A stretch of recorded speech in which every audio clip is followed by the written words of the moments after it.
Hello, all you beautiful gems. Happy Thursday. How's it going? What's new? Hi, Cobra. You were in first. I'm impressed. So it's going to be another gaming day. I don't know what's going on. I'm having a bunch of pain. Like, only with certain movements. Like, it's fine if I can do this, but like any sort of gripping.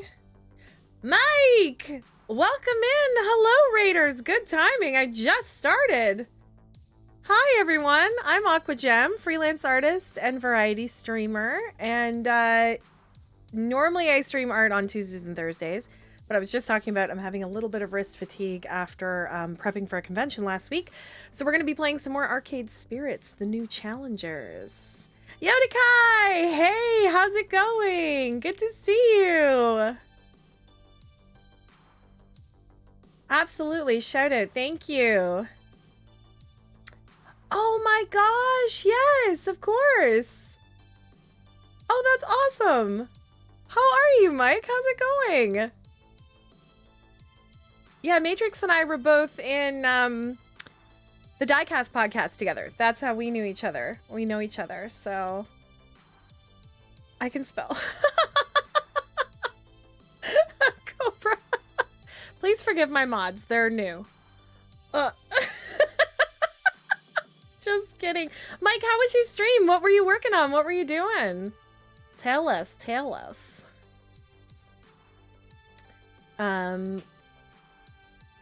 Oh, there's no need to apologize, Yodekai. Everybody's schedule changes. Even me, like my June and July are pretty mixed up between doing conventions, traveling. I went to Iceland at the beginning of the month, and then next week I'm going on like a road trip. I am not a professional. Donkey Kong Country 3! That's fun. That's very fun. Iceland was amazing. It was amazing. It was like being, it was so otherworldly. It was like being on another planet. Like all of the geothermal, a landscape and the volcanic landscape. I went and soaked in what was called the Blue Lagoon.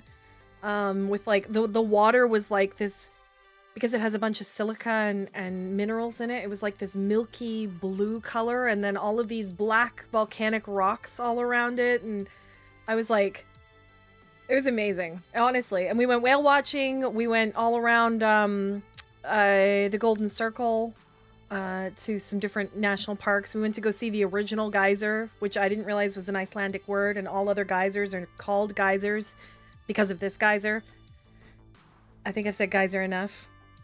Yeah, and then next month I'm going on a road trip out to the East Coast. I'm Canadian, so and I turned 40 this year, which is also why I went to Iceland. Bugweenie!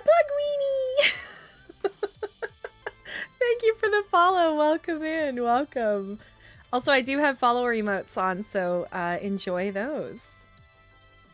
Yeah, Iceland was amazing. It was, I met my mom who lives over in Scotland, so we kind of flew and met in Iceland and had our little 5-day adventure. Ed, thank you for the follow. Welcome in. Yeah, so we're about to play Arcade Spirits. We've beat, I think on Tuesday we beat chapter 4, so we're still relatively in the beginning of it. What else? I have crushes on everyone, obviously. It's a lot of bi panic in the stream. But we've got two that I'm trying to decide between. Loxley and who's like a Robin Hood style character, and Zapper, who's a fiery redhead. Hanging out for at least the rest of this cocktail, but I love your eyebrows. Oh, thank you. So my hair is, I mean, I'm actually getting the color done up this weekend, so it's a little faded right now. Also, if any of you are around, tomorrow night's going to be a special stream. I normally game on Friday nights, but my friend Jackface is here from Vancouver, they flew over for YetiCon, which we did last weekend at Blue Mountain. And we are going to be streaming The Quarry, which, like, I don't normally play scary games because I'm a big scaredy cat, but Jackface is afraid of nothing. So they're coming over and we're going to do a special stream with our guest Jackface. So if anybody wants to tune in to see me scare myself and Jackface laugh at me, and probably both of us eat cheesecake, feel free. That'll be happening at 8 p.m. tomorrow night. Absolutely, yeah. So Arcade Spirits, this is actually... Cobra's here! Arcade Spirits is a... What's the type of game? Here, wait. I will just show you. A Cobra! And you'll be there with the clip button. Yeah, honestly, that's going to be a lot of clips on that one. So this is actually the second game in the Arcade Spirits series. The first game, you played as someone... So it's set in a future where arcades never really went out of style. They just became a gaming... like the gaming norm. So in the first game, you play someone who is chasing their dream to, like, open their own arcade and find friendship and love. And then the second one, you're playing an esports player who is trying to break into the, like, pro scene of arcade esports gaming, and you're trying to put a team together, and there's, like, rival teams that you're playing against. It's all based around this game that was in the first game called Fists of Discomfort, which basically, to play it, is just like a rock, paper, scissors scenario. But it is very fun. You know, the writing is clever. The artwork's fabulous because it was done by my friend Jackface, who is going to be guest on the stream tomorrow night. Yeah, if you look through some of my clips, some of my most popular clips are me having reactions, because I also get a ton of secondhand embarrassment when, like, characters get flirty and they're really cheesy, and I'm just like, ah! So, yeah, there's that, too. Okay, so why don't we get into it? So we were on, yes, level 5. The new meta. So we just finished, we lost our sponsor because it got poached by our rival team called Play to Win. And, but we got a new sponsor. We were at this Max East convention. What's up, everybody? Max West. It's your boy Punchy78 here with Fight Shack News. All the fighting that's fit to post. So we did an interview with this guy and let them know that we lost our sponsor, but, like, we're out there, and so he's rooting for us. And then we actually got another sponsor, and it was our character from the previous game, because now they own several arcades, so they decided to sponsor us. But we had to, like, play a special match against, again, one of the, like, top players from the previous game, which was a great callback. And so we basically upstaged our rival Play to Win group anyways. So, by the way, I was talking about your art before I ended. You're so talented, it blows my mind. Mike, thank you. That's so kind. I actually just posted on Twitter, I made some Our Flag Means Death fan art. For those of you that don't know, I'm a portrait artist. That's mostly what I do, is sort of photorealistic portraiture, digital portraiture. Also, the announcement for the Kickstarter for a comic that I did the cover for was posted today. I should probably find that link, eh? Let me just pop on there and find it. So the comic is called Relatable Young Adult Mystery Comic. It hasn't actually, the Kickstarter hasn't actually launched yet, but the announcement has been made. Oops, wrong thing. Give me a second. Let me post that. There's a link to it. I did the cover for it. My friend Fred Kennedy, who's also known as Fearless Fred on Q107, a local radio station here. He approached me actually 2 years ago now to do this cover when they hadn't even written it yet, but he said he wanted me for the cover because he wanted a very like Teen Valley High style, like retro cover. So that's what I did for him. So I'm very excited that the announcements come out and now I can like share about doing the cover. Big ups to Q107, absolutely. He used to be on 102.1 The Edge, but now he's moved over to Q107, which is awesome. Yeah, I got a sneak peek at the comic. It is very silly and very funny. Yeah, I know. I still listen to The Edge. But I am 40 now, so I think I'm legally required to move over to like classic rock stations. Okay. Where are we? Oh yeah, announcements. Max has come and gone, and months of Pro Tour events are in the books. Yes. We're getting closer and closer to the main event. Mm-hmm. But all eyes are on tomorrow's charity show match at Pengy Paradise, where everybody's favorite laundromat crew takes on their arch rivals in Team P2W. Yes. Okay, so we agreed as part of our sponsorship to do this charity tournament at Pengy Paradise Amusement Park. It's co-sponsored by the Palace. That's interesting. Underdogs. I don't know why they called us the Underdogs. Our team is called Exemplar, but okay. Good feels. In their debut match, they schooled Team P2W, Yep. putting them on the map. Will they make it 2 for 2, or will Valkyrie even the odds? Yeah, Valkyrie. Also, I auditioned for the part of Valkyrie With for a this. cool I didn't get it. I have done some charity voice money work on in the past, line, but... Not to mention the glory of a major spotlight event. The entire scene will be watching. Oh, I'm nervous. It all comes down to this, friends. Be sure to tune into the Fight Shack stream tomorrow morning. Like, share, subscribe, punch the bell, and get ready.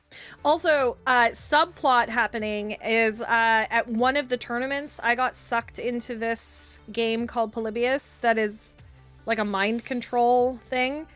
And I've been having like nightmares ever since. And one of my friends, Loxley, is part of this underground group that's trying to find copies of the game because it's extremely dangerous. So we're trying to figure out like how much it's affected me. And it seems like every time I win, it like has an effect on me. At least that's my theory. So we're trying to figure that out as well. Mike, please, if you need to get any food, drink, stretch, walk around, take care of yourself, you know, hang around if you like. Anybody who does want to hang around from the raid, if you can hit that refresh button or the little live button down in the corner of the screen just to make your view count, that would be awesome. Anybody who wants to host the stream or anything like that also helps. But Mike, thank you so much for bringing your community in. I super appreciate it, and I'm glad you're here. But please take care of yourself, because streaming can be a tiring thing. Okay, it's the distant future of year 20 beep, and we are about to enter the crucible of fate. These are the moments that break lesser competitors' high-stress combat scenarios, the kind that melt willpower like a candle under a blowtorch. Where we are now, on this war-torn battleground, there is only the absolute focus of a soldier. Victory or death. There are no other options. Yeah, I'm a little intense about winning. Ooh, We've discovered. Look at all those adorable penguins. Oh my god, Grace. I actually do have to run to take care of some family stuff, but it was so great to see you. Absolutely. Take care. Thanks so much, Mike. In colorful costumes, dancing and singing. Oh my god. Grace loves amusement parks. This is great. Pengy Park, look at it. Oh my god. So Pengy was like a plush that was in the previous game, so obviously they fleshed it out. Pengy Paradise.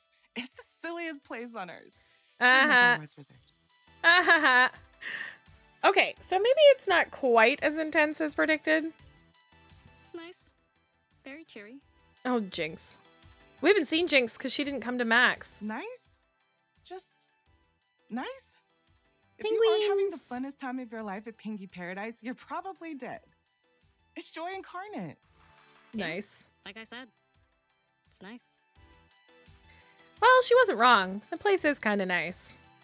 Penguin Paradise. I've never actually been here before, despite it being the most popular amusement park in the world. Well, the best one which wasn't mouse-based. Thrill rides, kiddie rides, educational rides, rides upon rides, as well as food and drink from the four corners of the globe. And the nightlife? Once the kids were tucked away in their hotel beds, fancy restaurants and dance clubs awaited adults looking to keep the fun rolling. Hell yeah! You're never too old to eat a metric ton of cotton candy and go on high-speed thrill rides. Yeah. I'm gonna eat, puke, and then eat some more and puke some more.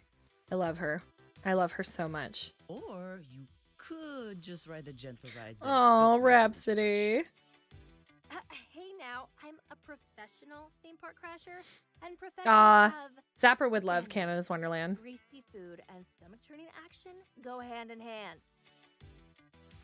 We have a charity show match tomorrow, remember? Could you maybe not get violently ill before showtime? I promise nothing!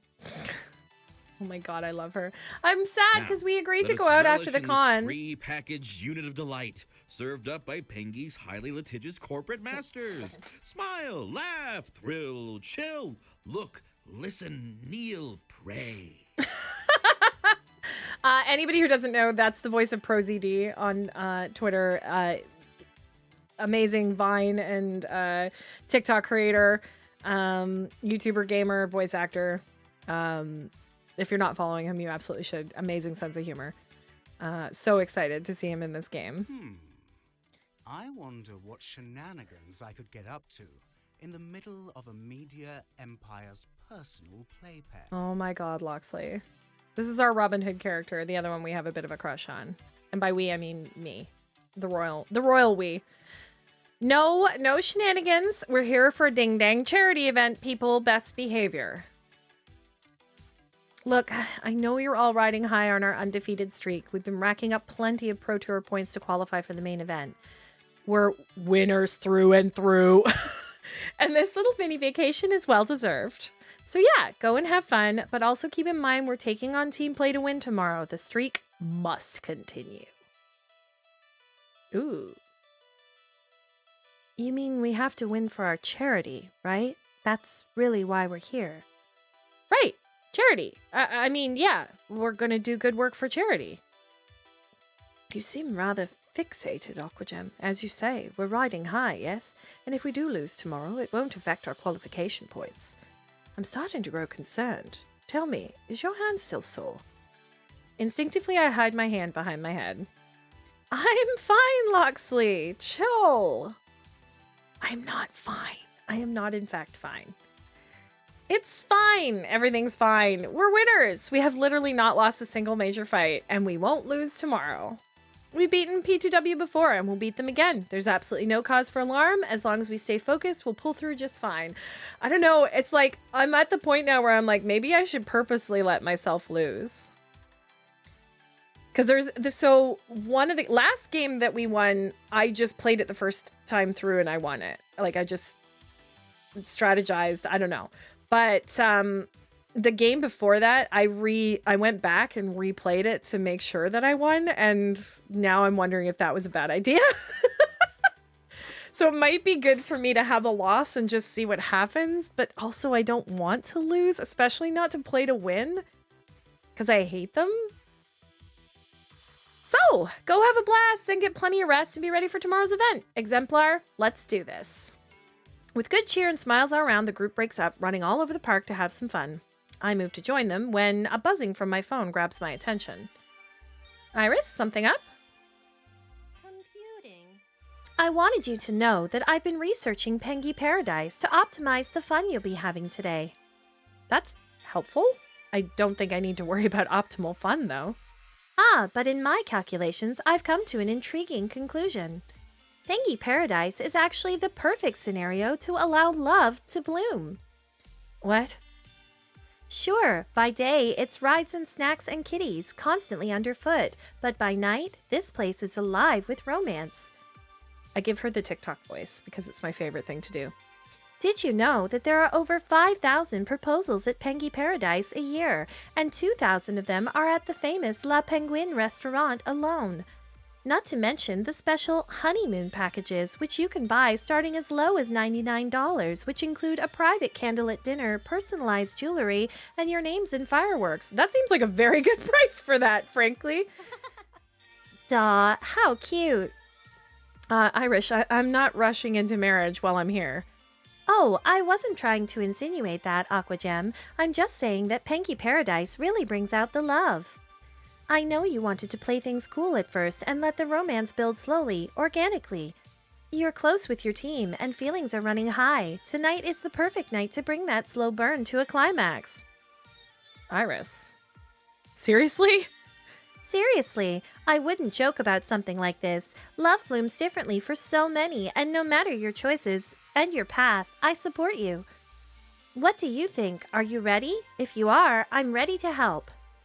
She's not wrong, actually. If I want this, the perfect opportunity lies before me. Granted, we're also less than 24 hours away from one of the biggest matches of our career, but when opportunity knocks, you listen, right? So, moment of truth. How do I feel about this? I'm one step ahead of you, Iris. I was already planning to ask someone specific out on a date tonight. Okay, but I'm not sure who to ask as. I think I have good... Yes, this is where I'm at. It feels too weird. I think maybe I'm better. No, this is where I'm at. I'm actually not sure whom to ask out on a date yet, or if I'll even make the attempt. I get along great with a lot of them, you know? And okay, I think there's something brewing there between us, but I'm not sure. Ah, now the ball is in Iris's court. Allow my data to bolster your confidence in courtship. Here is months of emotional data now properly analyzed. Yeah, Loxley. Grace really likes me, but so does Zapper. These are my two, Loxley and Zapper. But I do have the least adventurous spirit, but I actually think that balances Zapper out nicely. Look at all that wonderful information neatly organized. It's so beautiful. You boiled my entire life down to a series of integers and it's beautiful? Really? Now, remember, the numbers exist because you chose to spend time with these people. You still have free will, as any sentient being deserves. You can use these integers to reflect on your thoughts and feelings, but definitely put the emphasis on your own empathy, okay? Right. So now that you've seen the data, are any of them really jumping off the spreadsheet and saying, "Love me" to you? Maybe it's... I can't! No spoilers. Nah, that's for me to know and you to find out. Aw, you tease. Look at her little face. I love this little face. But I'm sure you'll choose wisely. I have faith in you. Okay, I think you're all set. Have fun at Pengy Paradise, and I'll have more data for you tonight. Iris offline. Now to focus on why I'm here, having some fun at Pengy Paradise. I could go hit a ride all by my lonesome, but screaming down a roller coaster is more fun when it's not just you holding on for dear life. So instead, I think I'll track down one of my friends and tag along for a bit. But who first? Let's go throw up with, Oh, they're getting yummy treats. Edutainment exhibit. Maybe I can find my rival. Chicks and Grace are checking out Mr. Loopy's magic shop. Oh my god. Wait, so none of them are doing any rides? Alright, let's go see Zapper. Great, Great, that actually sounds like my stomach. I just realized I was so eager to start the day that I forgot to eat anything resembling breakfast, and now my stomach is being very vocal about it. Wasn't Zapper saying something about stuffing her face with food until she hurls? I should find her. Zapper could be the key to unlocking my hunger. Luckily, she hasn't strayed far and is very easy to spot. A head of her red hair is bouncing around in front of the Bavarian-themed food cart. Rhapsody's also joined in the food hunt, but it looks like they're still concerned about Zapper's overstuffing her gastrointestinal tract. Sorry, excuse me.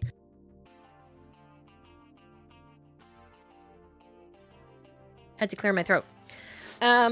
Lots of talking in this game. I wander my way over to them, excited about the chance to eat. Hey there! Although my stomach growling announces me louder than my own voice ever could. Unlocking my hunger, I know. Oh, wow! Somebody's hangry as beep today, huh? And here I thought I was the designated foodie for this run. You want me to bail you out and order something? I wouldn't say no to chowing down, no. What's on offer? Aw, yeah. Penguin-shaped pretzels. Don't ask me how they make them that way, though. Fair. If Sap's buying, I'll take one too. They do look quite tasty and penguin-y. I've never eaten anything in the shape of a penguin, and I'm always wanting to elevate my palate. We step up to the cart. It's classically decorated with all things Bavarian, blue and I think that must be white. Checkered diamond print. Oktoberfest fonts, complete with a picture of Pengy wearing lederhosen. While the style is a little on the nose, the smells of fresh-baked salty pretzel engulf us. My mouth waters as I lick my lips hungrily. It doesn't take long for us to purchase our food and find a place to snack down. So this is supposed to be a penguin? I look down at my pretzel, but I just can't see any semblance to semi-aquatic birds in that mass of twisted dough and salt. Perfect. Can't you see its little beak? And its rotund penguin body? It's so cute. I could just gobble it up. Which is exactly what Zapper proceeds to do. No thanks. I mean, I get that we're a Pengy paradise, but just because it's on brand doesn't actually make it taste better. Does every treat they make have to be penguin-shaped? That's the name of the game, Rap. It's called Pengy's Paradise Potluck Procurements for a reason. The what to the what now? It's a basic stamp card and prize system. By spending a ridiculous amount at the park, you are rewarded with a cheap prize that doesn't amount to the actual amount that you spent collecting those stamps. Way to overthink it, Rap. Sounds like you've been spending too much time listening to Loxley's soapbox rants. This isn't about value. It's about stuffing your face full of yummy treats and getting a sweet beep collectible. Okay, so what do you get? And how do you get it? Simple enough. Travel around the park and order all the special Pengy food. Get a food, get a stamp, get another food, get another stamp, get all the stamps, and you get a rare Pengy lunchbox. And it's a true collector's item. You can only get that lunchbox here at the park. Well, okay. I guess you could buy it online for several $100 instead. Cheaters. I'm gonna earn that damn lunchbox. Not that many people actually legit complete the whole challenge, but I'm not backing down. It will be mine. Ed, thank you. This is why I love doing games like this, because I love doing all the voices. It's like my favorite thing. That's not what you'll be saying when you're hunkered down over a toilet later. Ha! At least my food quest has a reward. Eating delicious food is its own reward, my friend. Oh, Rhapsody, I didn't realize you're in the food too. I thought you were babysitting Zap. Nah, I'm here for something truly rare. Penguin eggs. Rhapsody, no! Like, for raising your own penguin brood or for eating? Is that legal? I have questions. Obviously, it's for eating, but I don't think the Pengy Corporation would allow you to eat any endangered species. Unless they thought they could get away with it. Too true. But regardless, you can actually try penguin eggs here. The only other place I know that serves them is in Antarctica. And unless Aquagem can get us a match out that way, I'm afraid this is the next best thing. Did a charity stream with my pal not too long ago. We played Monster Camp, and since he had COVID, I had to do all of the voices. I wish I would have had this inspiration at the time. Monster Camp, what game is that? I haven't heard of it. And what style of game is it? Because it sounds fun. Just from those two words. Speaking of Aquagem, what makes you hungry? Also, if you want to hear some of my voice work, one, you can listen to the Diecast podcast. That's where I play a character called Elsbeth Flintforge, who is a half-elf bard. And also the podcast Mud 79, which is a Star Wars fan cast, where I play Twi'lek. I play a gunner. She's pretty hardcore. And finally, in the game Cryptarch, I am the voice of the heads-up display, so it's a very computerized version of me with a British accent going, machine gun activated, like that. So those are all of my voice acting credits to date. Speaking of Aquagem, what makes you hungry? What do you want to do while you're with us? Let me think. Bring on the penguin eggs. I'll skip the eggs, but I'm going for that lunchbox. Can I do both? I do not want to try penguin eggs. I genuinely don't. Food challenges are kind of fun. I'll pass on the eggs, but I think I could still shoot for the lunchbox. I wouldn't mind joining the challenge. That's right. Live for the challenge, die for the challenge. Conveniently, the next part of the potluck procurement is that Pengy creperie. So our wraps penguin eggs. You can get crepes made out of them. It's just a short flight from here, shall we? Absolutely. Onward we go. We hurriedly finish up our misshapen penguin pretzels and traverse across the park to the Pengy creperie. That's a hard one. I hope that expands. Also, my bad, it's called Monster Prom. Oh, I have heard of Monster Prom, but the sequel is Monster Prom 2 Monster Camp. Yes. Yes, I have heard of Monster Prom. I remember that game now. That makes sense. But I actually didn't know they made a second one. That might be a fun one. Oh God, I have such a list of games that I want to play on stream. Honestly, I'm low-key thinking I might spend the summer just gaming on stream and then get back to art in the fall because a lot of my art is con prep right now or commission work that I can't show on stream because of the book covers and NDAs. And 2, I have a lot of gaming that I want to do. And it seems like the only time I have to do it is on stream. But we'll see. We'll see. Maybe I'll do a poll or something. We'll see. Monster Prom is great. Oh, I might have to add it to my list. We hurriedly finish up our misshapen penguin pretzels and traverse across the park to the Pengy creperie. Creperie. I love crepes. The place really stands out. It's a bigger food stall than the rest with a much longer line. You can easily tell it's a park favorite. Like all the other carts, though, it's heavily decorated in the food's palace of origin, France. This whole park is an international gathering of foodstuffs. Zapper rolls up to the menu with pictures and begins going down the options. All of them have cute little designs on them with adorably matching names. So, I'm getting a crepe de Pengy. I'm assuming, Rap, you're getting the king penguin egg. You got that right. What about you, Aquagem? Which one are you getting? Both look delicious, honestly, but in the end, I choose cute and sweet veggie burrito. No. Looking at the picture makes me smile from ear to ear. It's a crepe filled with a mix of white chocolate and dark chocolate ganache, decorated with a penguin-shaped chocolate, whipped cream, cherries, and candied orange peel. Yes. Uh-huh. So cute. It's the crepe de Pengy for me. We get our food and enjoy it mostly in silence, just experiencing the combination of flavors in our mouths. Crepes are great. Have you ever had a meal crepe cake? I've made a meal crepe cake where you have like a whipped cream in between each layer, but you do like 20 layers of crepes and you can make them all different colors and stuff. I don't know if I have any pictures of the one I made. I'm trying to remember. I think I made it for ALB's birthday one time. They're really fun. I like them. And then it's a bunch of crepes. It's so good.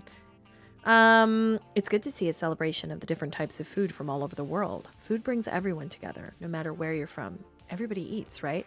This is true. Often my questions of the day have to do with food. Less talky, more eaty. We all share a friendly laugh and relish in our treats. With this stop on Zapper's challenge tour complete, we follow her for a few more stops. Try as I might, I can't keep up with Zapper's bottomless stomach. I have to tap out from the lunchbox challenge after 3 stops, but I'm happy to hang around while she blitzes her way through all the food stalls all the same. With the last stop complete, Zapper holds up her fully stamped card with a burst of pride. Aw, yeah. Last stamp and no indigestion yet. Challenge complete. Zapper runs back to the stall, shows off her finished card. In return, the food cart worker hands over a cute little retro-looking Pengy lunchbox, complete with thermos. Nice, it comes with a thermos. Okay, I'm done distracting from the stream, but I just looked and all of the Monster Prom stuff is on sale. Yeah, there's a huge summer sale on Steam right now. All of my wish list is on sale, and I'm like, I want to get everything, but I also just bought, I just spent like $80 on buying the Quarry for tomorrow night, so that was like all of my Steam money.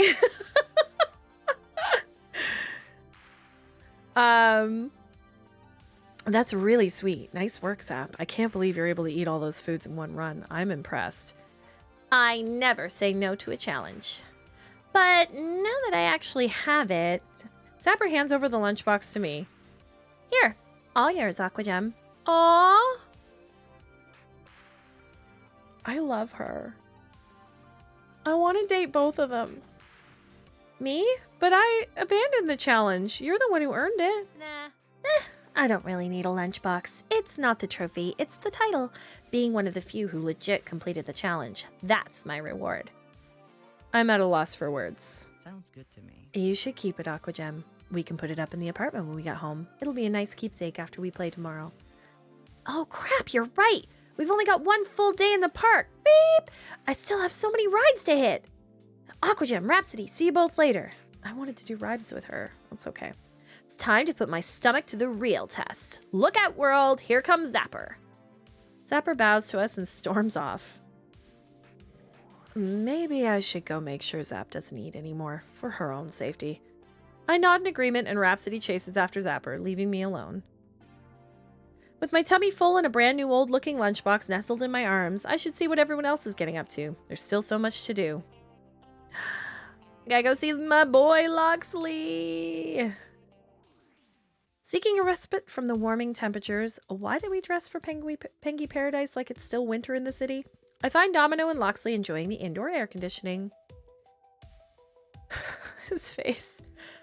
The Matsushita Collective is proud to present the history of refrigeration. Color me pleasantly surprised. Well, that's mighty nice of them, educating us on the many wonders of modern food preservation. Indeed. I'm sure it's merely a coincidence that all these lovely fridges on display are made by the Matsushita Collective. Or that Matsushita owns the Pengy branding. Or that they have a vested interest in advertising their kitchenwares to passing amusement park patrons. Sure enough, this building is packed with giant white boxes, each large enough to topple and crush a human being. Helpful placards and screens show Pengy extolling the virtues of refrigeration detail, the decades of ice makers, crisper trays, and more delights. Did I miss something? Did we walk into an appliance store? Hail, friend! Ah, my friend. Pleasure to see you. We were merely basking in the superior knowledge of a corporate-sponsored education. Come, join us. Join us. One of us. I know Pengy's found its way into arcade games, anime, comic books, neck massage wands, and trapper keepers, but refrigerators? Seriously? Quite serious, I'm afraid. Pengy is the colorful mask that corporation wears to indoctrinate children into their capitalistic ideas. Ooh, we've got some opinions in this game. Please tell me you aren't planning to, like, firebomb the place. You said to be on our best behavior, so no, we're not going to take off and nuke the site from orbit, even if it's the only way to be sure. Mostly I wanted to get indoors, because it's all sweaty and crap out there. I really wish we'd packed lighter. Happy late birthday. Cobra! Oh my god! Thank you. That's really kind. I super appreciate it, Cobra. Thank you. Oh my gosh. I'm all flustered now. I'm just gonna use it to buy more Steam games, just so you know. We're gonna have a summer of games. But no, seriously, I really, really appreciate it. And also, I actually wanted to mention to everyone, I got a little message today from Twitch, because I guess they're doing this new thing where, what did it say? It said that you guys take a little survey and give me feedback about the stream. And like the number one thing that you guys said that you appreciated about my streams was my dedication. And like, that was such a great way to start my day, is to have this little sort of message from everyone being like, you know, we appreciate how dedicated you are to stream and to streaming. And because it's, you know, sticking to the schedule and creating, you know, different kinds of streams and just, you know, putting a lot of energy into the content that I produce for everyone. It's nice to know that it's appreciated. You know what I mean? So thank you. Monster Prom is a go. No, but seriously, thank you so much, Cobra. I really, really appreciate it. And it's amazing to feel appreciated. It's amazing to get that feedback and also the support. I haven't even been here for an hour and I already love you, Ed. Thank you so much. Meh.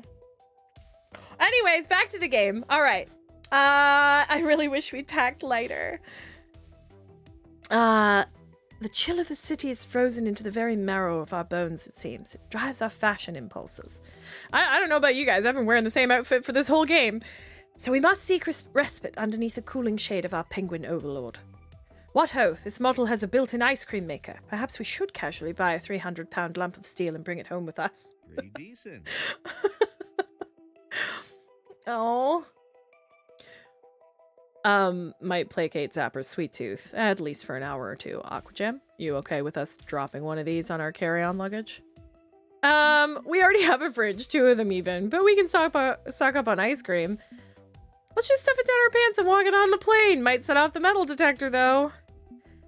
How about we indulge products from Matsushita's rival brand instead? We're not a 3-refrigerator esports team. But I'd be happy to pull some sponsored funding to load them up with ice cream if that's what you desire. If it's not being freshly extruded by an internal creamy mechanism, it's not nearly as cool. Pass. Whereas I'd be more than happy to relish in a small tub of coffee-flavored...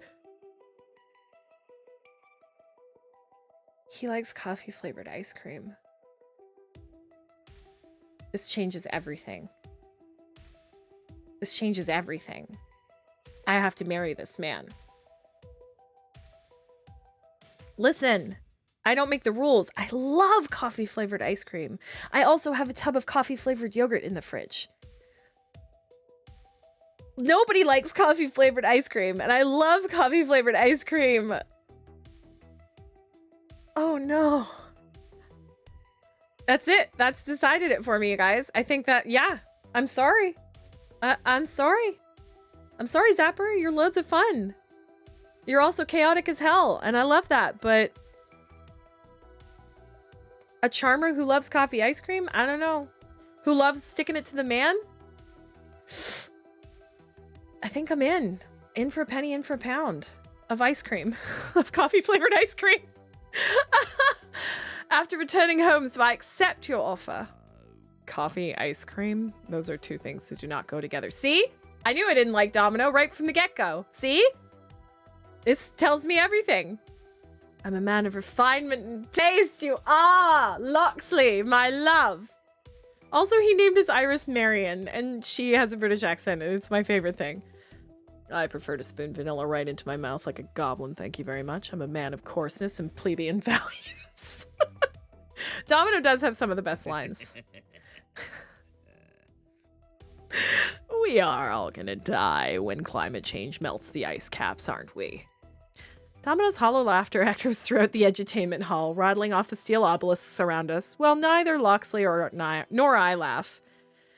A mother of 2 peers our way, then hurriedly hustles her children deeper into the exhibit, away from that creepy laugh. I've gone and done it again, haven't I? Sorry. Oh. An unpleasant business, this. No worries, my friend. You've every right to be concerned about such things. And if you can't find laughter in the darkest hour, well, you'll have a terrible evening, indeed. I find your ability to mock such doom inspiring, Domino. Oh. I love him. You can't say no to coffee-flavored ice cream. Straight up. Okay. But it's still doom. Doom, doom, doom. How do you do it, Loxley? Do what, my friend? How do you stay alert and aware of all the world's problems without feeling completely overwhelmed by them? This is important. I could name 11 ways we're beeped, and that's just off the top of my head. Somehow you keep informed on all the issues without that despair settling in like fallout after a nuclear detonation. I have a simple solution, to be honest. I fight. In matters small or large, I fight back against the doom. Research, verification, signal boosting, activism, protest. I listen to others fighting, spread the truth, and act upon it. Those who profit from despair want you to feel like there is no use in fighting. They encourage complacency. That's just the way it is, they say. I shall rise to this challenge. But I stare them in the eye, these low men of greed and pride, and say, no, I will not give up hope. I will not stop fighting. I'm but one man. Yes, I can make no great impact alone, but an impact I shall make regardless, and together we can move mountains. Oh my god! Oh! Listen, have you guys been following the train strike in the UK? Because, oh my god, what's his name? It's gone right out of my head. Mick, the leader, the union rep for the workers. Like, here in Canada, we had a couple of leaders. One of them was Tommy Douglas, who introduced universal healthcare to Canada and fought tirelessly for it.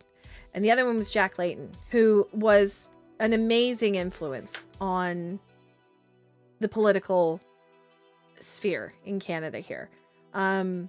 Incredibly inspirational people. And now that my dad was a union president, my grandfather worked for Tommy Douglas and campaigned for him. I come from a long line of like labor value and anti-capitalist history. So it is absolutely inspiring to see someone like him talk and deal with the media and deal with the political pundits and deal with all the discourse in a way that keeps returning to the actual issues at hand and not engaging in the rhetoric. Honestly, check into it, check out some of the interviews. And even on TikTok, there's like, people have compiled like clips from interviews of him just absolutely decimating the people who want to criticize the rail strike, you know? Anyways, just talking about hope and impact and, you know, making a difference. It's very inspiring. But anyways, I'm fully in love with Loxley. Coffee, ice cream, and this. I mean, you guys have been here when I've been on rants about working conditions and what people are worth and knowing your worth in a work environment. And like I said, collective, you know, the leader of the unions are talking about it, but like collective bargaining is the largest power that we have against capitalism, and it is their Achilles heel. And they don't want us to know that we actually do have that if we unite and collectively say, no, we want better conditions and we deserve better conditions. And if you are going to benefit off of our labor, if you are going to profit off of our time and effort and energy, then you need to make our conditions livable. And that's what it takes. But it's a lot of work, for sure. Anyways, rant over, back to the game. What say you, Aquagem? How do you cope with the modern age of 20 beep? Perhaps we can lend our dear friend Domino some strategies. That's a pretty big question, Loxley. But also, kiss me. It need not be a big answer. Speak from your heart, simple and direct. How do you endure, Aquagem? Through kindness and understanding, I support my friends and do my best to make their world a better place. And I talk about that a lot on stream too. This is actually very, very on brand for me. Is like, we each get a little patch of the world. And if we all do our best to make our little patch that much better, then it's like a quilt, you know? You put it all together and the world becomes better. So even though you're feeling small and you're one person, just work on your little patch, your little bit of garden, your little bit of life in the world, you know? Eat the rich. Hey, Two Flower, how's it going? This is very tempting, I'm not gonna lie, but here I am being like, kindness. I'm very much like kindness, but also eat the rich. I choose kindness. I choose to help my friends with their troubles and work to make this world a better place for us all. With understanding and communication, we can do anything.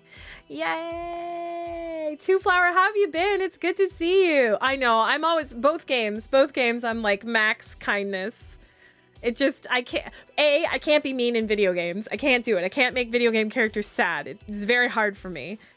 But also, man, A+ on the dialogue on this game, I swear to God. Been okay? What's this from? Direct Relief Charity 2018. Oh, I was admiring your little badge there. I love that. I know it sounds trite. Even, how do you pronounce that word? Saccharine? Saccharine, I think. But it's what I believe. Sincerely, I'll fight, but in my own way and for the ones I love. Indeed, never lose sight of what matters most. These bonds of friendship and love forged in battle, tested in fire, and enduring all of our days. I'm proud to know you, Aqua Gem. Do you want to go share some coffee ice cream with me? Because I love you. Saccharine? Saccharine. Yeah, okay. Well, Two Flower, I'm glad you're here. It's good to see you. You genuinely believe this, don't you? Both of you. Oh, Domino. Well, okay then. Maybe I can learn to believe it too. Thanks, Aqua Gem. Good words to keep in mind. I believe I've both cooled down and heated up by this point, so a net of 0. I've nothing further to gain from remaining here. Besides, Aqua Gem being here is warming up the room considerably. It's counterproductive to the efforts of our corporate masters. All those in favor of rejoining the others for mirth and frolic in the silliest place on earth, trademark all rights reserved. Aye. Seconded. What a frickin' cutie. Departing the nexus of refrigeration, I step back into the warm breezes of Pengy Paradise to find my fun. No matter the troubles in this world, no matter the dumpster fire of 20 beep, I'm here with my friends, and I'm determined to enjoy that time together. Yeah. Where are we going to go next? I'm really interested in connecting with my rival a little bit. I know I don't spend a lot of time, and also Mr. Ruby's magic shop. I'm tempted, but I kind of want to find out what's going on with them, because that was really rough at Max when they were talking about like going to the palace, because then they can learn to deal with abuse. I want to see how they're doing. I can't help but wonder if Team P2W is spending the day before the match here. Are they riding the rides, eating the iconic amusement park food, and buying all the penguin swag too? I can't imagine Valkyrie letting P2W have any time off, but maybe I'm wrong? Only one way to check. I pull back out my phone and summon my digital assistant. Iris, online. What's up, Aqua Gem? How can I make your mini holiday the best one yet? Can you see if P2W is here, like in the park with us? Of course I can, but what for? Are you keeping tabs on them for the match tomorrow? I'm looking for... I'd really like to check in on them, especially after our last encounter. I want to make sure they're okay. Yeah. Hunter, do you think they're here? I haven't talked to them at all since Max, and normally I'd hear something from them by now. Hold, please. Iris takes a minute to use her echolocation across the park. Hunter and the rest of P2W are hanging out at the Pengy Paradise arcade. Okay, thanks, Iris. No problem. Go have fun with Hunter. Well, if the rest of them are there, I don't know. Oh well, we'll see. Luckily, the arcade isn't too far off from where I am, and I easily make my way there. I pause outside, taking in the lay of the arcade lands. I see Hunter playing on the VOD2 machine. Typical. At least they're predictable. Oh, I forgot about these guys. But Divine and Blitz are also looming nearby, an arm's reach from Hunter. Ugh, Jackface did such a good job. They look so mean. Ugh, must I answer the Sphinx's riddle to get to Thebes? There's no way around it. If I want to get to Hunter, I must go through the other two. Rolling my eyes, I prepare for the worst as I step inside the arcade. My face is already... Aqua Gem, control your face.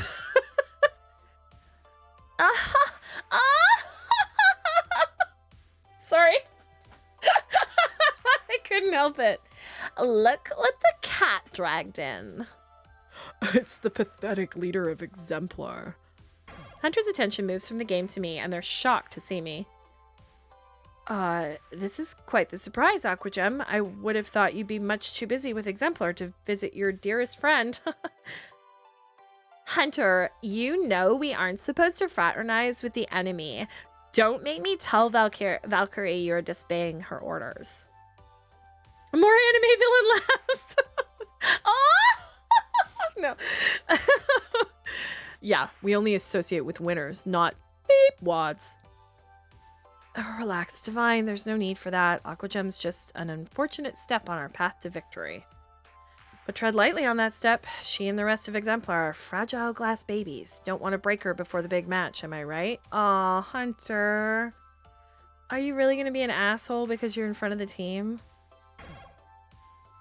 And Divine and Blitz's boisterous laughter roar through the arcade. Excuse me? What's this about? Why would Hunter even say that? I thought we had an understanding, a playful rivalry, one where we cheer each other on, not one of contempt. Is being with P2W getting into their head? Did you come all this way just to scope out where we're going to ultimately beat you? You must really be a glutton for punishment. Ugh, I don't have the stomach to stay around this loser much longer. Right? I don't want exemplar germs tainting up my reputation. Ew. Hunter, Blitz, let's go. I'll catch up with you both later, but first I have to teach Aquagem a lesson for coming onto our turf without an invitation. If you're still walking after Hunter decimates you, I'll see your beep on the battlefield tomorrow. Whatever. Bye. Hey, Divine, let's go think up more insults we can throw at Coda on Facewall today. As if I were a ghost, they walk right through me, leaving me and Hunter alone, and I'm gonna tear them a new one. I'm surprised she knows the word fraternize. Oh my god. As soon as the others are out of sight, Hunter exhales fully. Sorry about that, Aquagem. I have to keep up appearances, so to speak, with them. You wouldn't believe the other stuff I have to say around those two. Ooh. Ooh, you're sacrificing yourself. And they stretch the kinks out of their neck as if letting that whole episode shed away from them like a snake does its skin. What? You can't just talk like that to me and then go back to our normal friendly candor when your lackeys leave. 1, that's rude. 2, you stick up for your friends. 3, rude.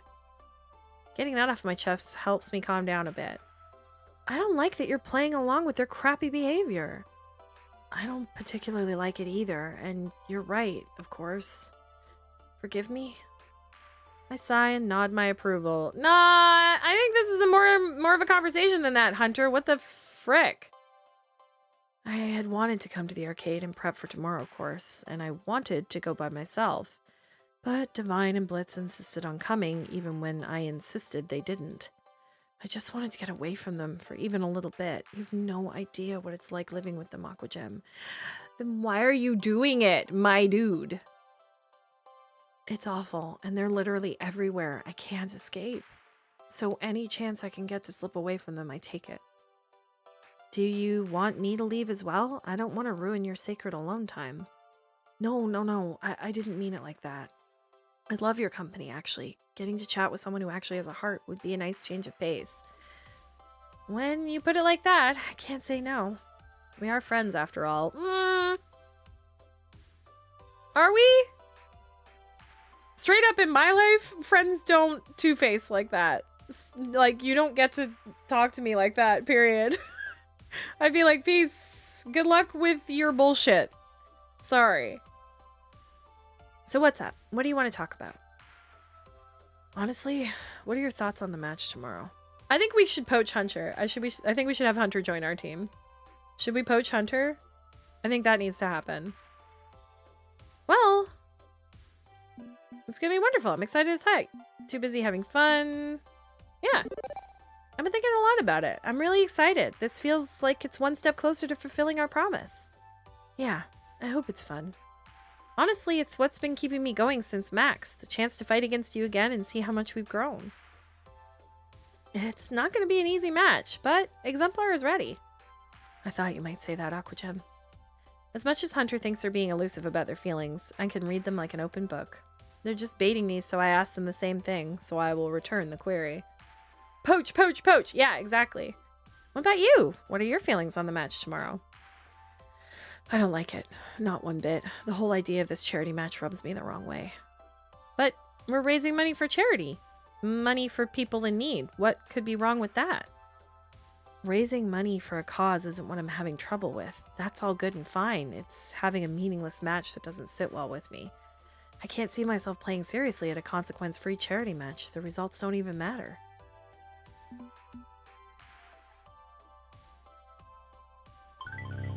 Just because you don't think it matters doesn't mean others agree. Many important eyes will be watching this match.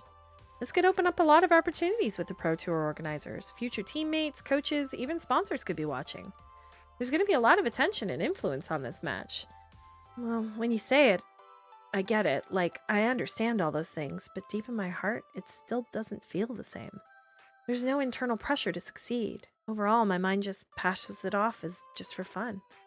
You just need to change your thinking, Hunter. Do it for the kids. All the money we're raising is going to help kids who really need it. Think of the children. Ugh, Aqua Gem. I'm really not a fan of kids in general, so thinking of them definitely won't help. Oh my gosh, it was so...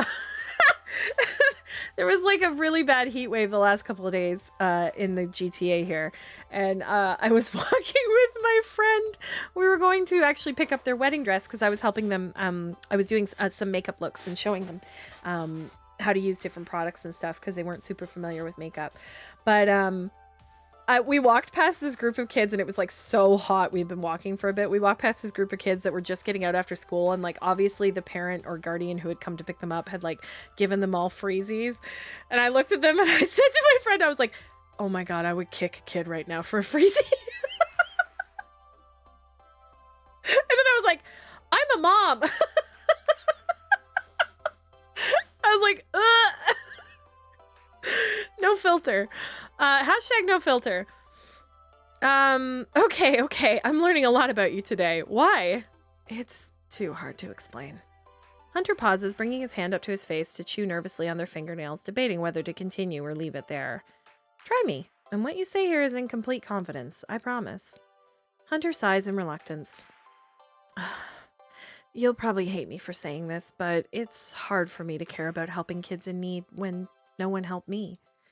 As a kid, every day I wished for someone to come help me, to save me. And no one did. This went on for years. Even when I pleaded, no one saved me from my father's anger. No one saved me from my mother's emotional abuse. I had to save myself because I had no other choice. If I didn't, Children are strong, Aqua Gem. They survive. And seeing them, I'm just reminded of all the pain I endured as one. I sigh from the sheer weight of that recounting. Clearly youth was hard on them in ways I didn't know. You don't have to say anything, and I know you don't need my condolences, but I'm sorry you had to deal with that. But you didn't have to tell me any of that, and yet you did. Why? Hunter glances around, ensuring we're alone. Well... Wait. No. No. Wait. Friends. Friendly friends. Friends. Time. Good friends. Supportive, good friends. They take a step towards me, looking into my eyes. We share the same passion, the same love of VOD too. You and I are equals on the battlefield, and that brings me comfort. It helps me forget all about my past and focus on our future.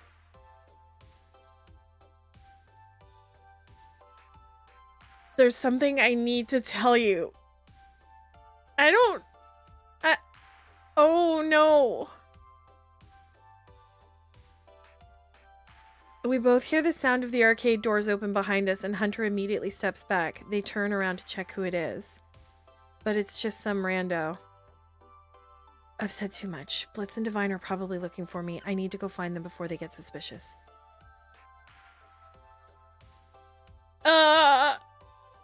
Oh, no. Oh, no. I can't rescue them and also date them. That's not gonna happen. Hunter turns abruptly and leaves me in their wake.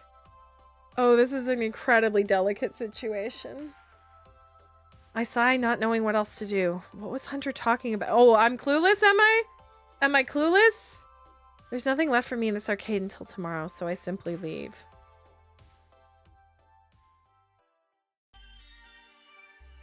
Buddy. Do you have a crush on me just because I'm the only nice person in your life? Because that's rough.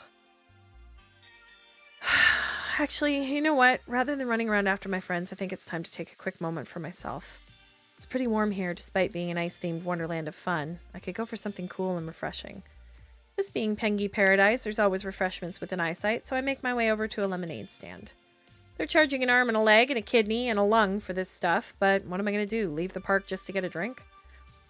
Fishing enough money to buy an afternoon of VOD2 play out of my pocket, I step up to make my order. Hi, I'd like to get a... Ooh, what do I want? Lemonade, soda, diet soda, slushy. The water is the, like, base choice. I think I'd go for a lemonade on a hot day. I'm going to make some lemonade. I'm going to make some lemonade after this. Can I get a lemonade, please? Of course, it's the kind one. What were the other options? Which personality trait is slushy? I guess maybe that's the fun one. Oh no. Make that 3, please. I'm paying. Thank you.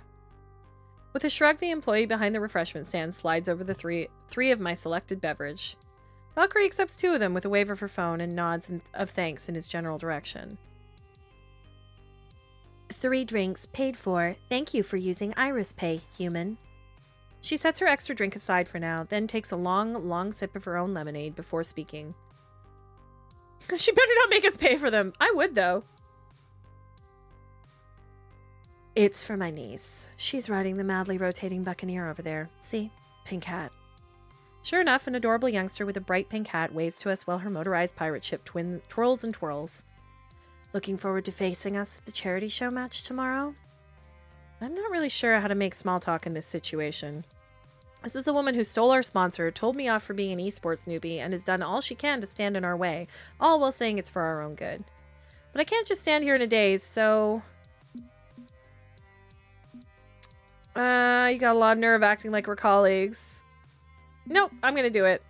I am a very, like, kill him with kindness kind of person. I'm a very, like, the meaner you are, the more I'm like, I hope you have a wonderful day. Like, that's definitely my, like, MO. She's not being mean to me now, so maybe this is some sort of olive branch. No reason to be rude. I can handle small talk. No matter who wins tomorrow, the tournament is going to be fun, and for a charitable cause. So yeah, I am looking forward to it. And in the meantime, I get to actually be here at Pengy Paradise. I have it on good authority that it's the silliest place on earth, trademark all rights reserved. Brom! Hi, Brom! Hi, Brom! Hi, Brom! How's it going? We're playing Arcade Spirits, the new challengers, because my wrist is hurting. I don't know, I've done something to it. I don't know if it was just lugging around all of my setup for the con last weekend, and plus drawing, and I'm working on a book cover right now, so I'm taking a break from art. And also playing a fun game. How are you? How have you been? All rights reserved. Right. No, it's really not. Then why are you out here? I'm only here to babysit my niece. I'd rather be back at the hotel room catching up on my work. It's a lot, running an esports organization. It's not all fun and games and friendship like you think. When you're serious about keeping things professional, you work extra hard, exactly like I do. Well, so much for pleasantries. You could still learn from my experience, you know. Step up your game, build a better brand for your business. Valkyrie pauses as she considers whether or not she should speak up about something or leave it unsaid. In the end, she shrugs and pushes ahead. Let me offer you some free advice. She's just chock full of advice, this lady. Good, it's hawk as het here today. It's hot as heck here today, so I was miserable earlier, but now I have the AC on. AC for the win. All good here. We actually had two heat warning days in a row yesterday and the day before. It was like 32 degrees but feels like 42 kind of thing, and the humidity is at like 50 to 60%. So basically I haven't left my house. 30 here today. Yeah. No, it's like the end of June. It's not even July, August. I said to my husband, I was like, I don't even know what August is gonna look like, because normally August is like end of July, beginning of August is when it gets up to like 40-degree weather here. But if it's already getting up to like feels like over 40, I don't know what it's gonna be. It even just rained. See, it cooled down last night for us. It got down to like 16 degrees overnight. So then it's only up to like a 24 today, which is that's a normal summer day. I don't mind between 20 and 25, you know. Anything 25 to 35-ish is like I don't leave the house. Genuinely. I let my daughter stay home from school because it was going to be track and field today. And like, I don't know how you send kids out for 6 hours outside to run and jump and just like physical activity all day. Chris 20. Yeah. I mean, fall is definitely my favorite weather. Summer's too hot, winter's too cold, spring's too wet. I love September, October weather where it's still like, it gets up to 20 degrees. It's still sunny. There's a lovely breeze. You know, spring is too stuffy.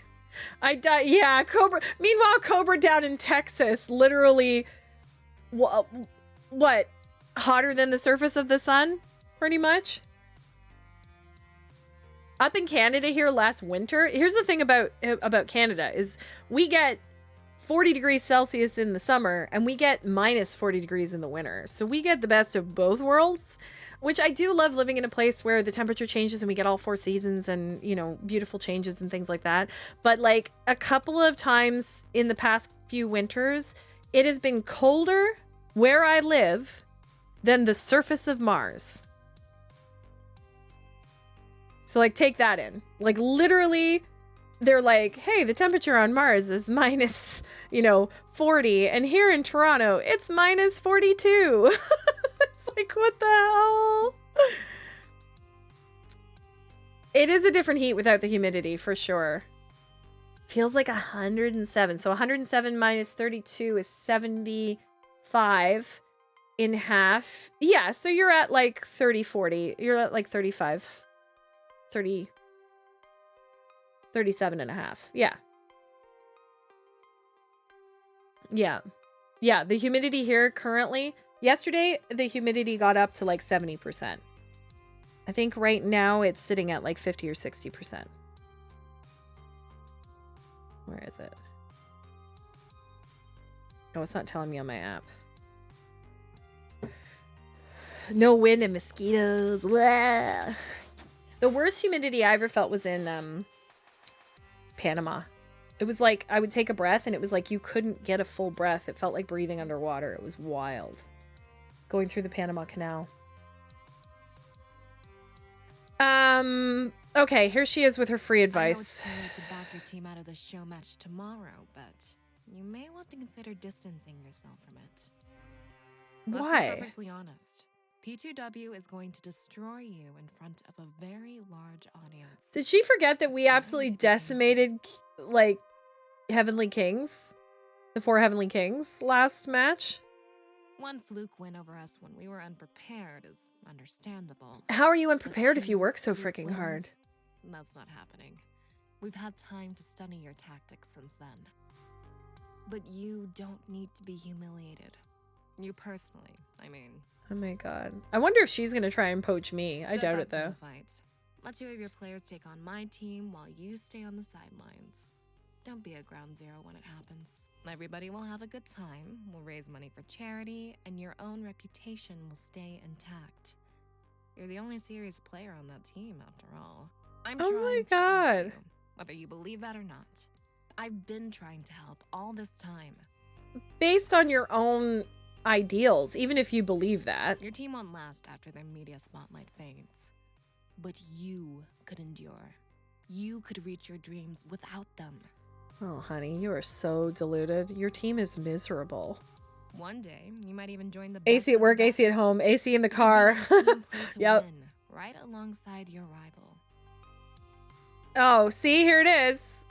But that future only happens if you keep your cool and don't make this personal. Don't step up to the plate tomorrow.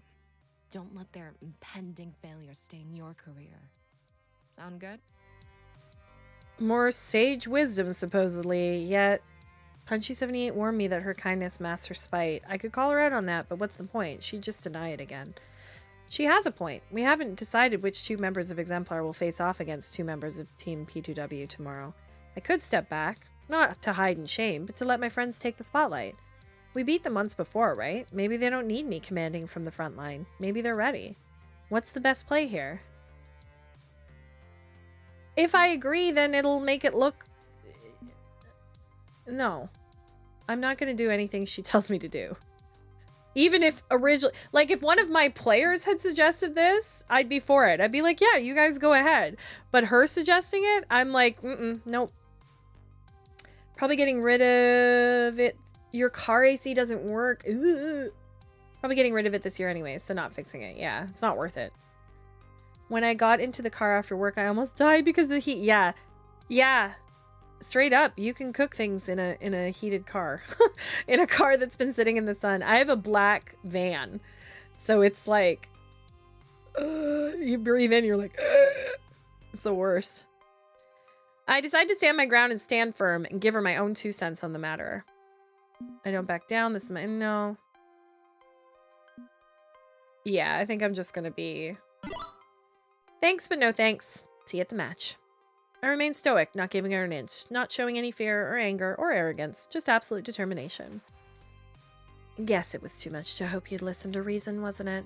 But hope springs eternal, and you can't say I didn't try. Let me be perfectly clear. You're no threat to me. You never have been. You never will be. You know what's funny? If I wasn't, I don't even think you'd be talking to me. Like, genuinely? Light blue gray car, so yeah. I don't care what that pathetic clickbait reporter says. This is not personal.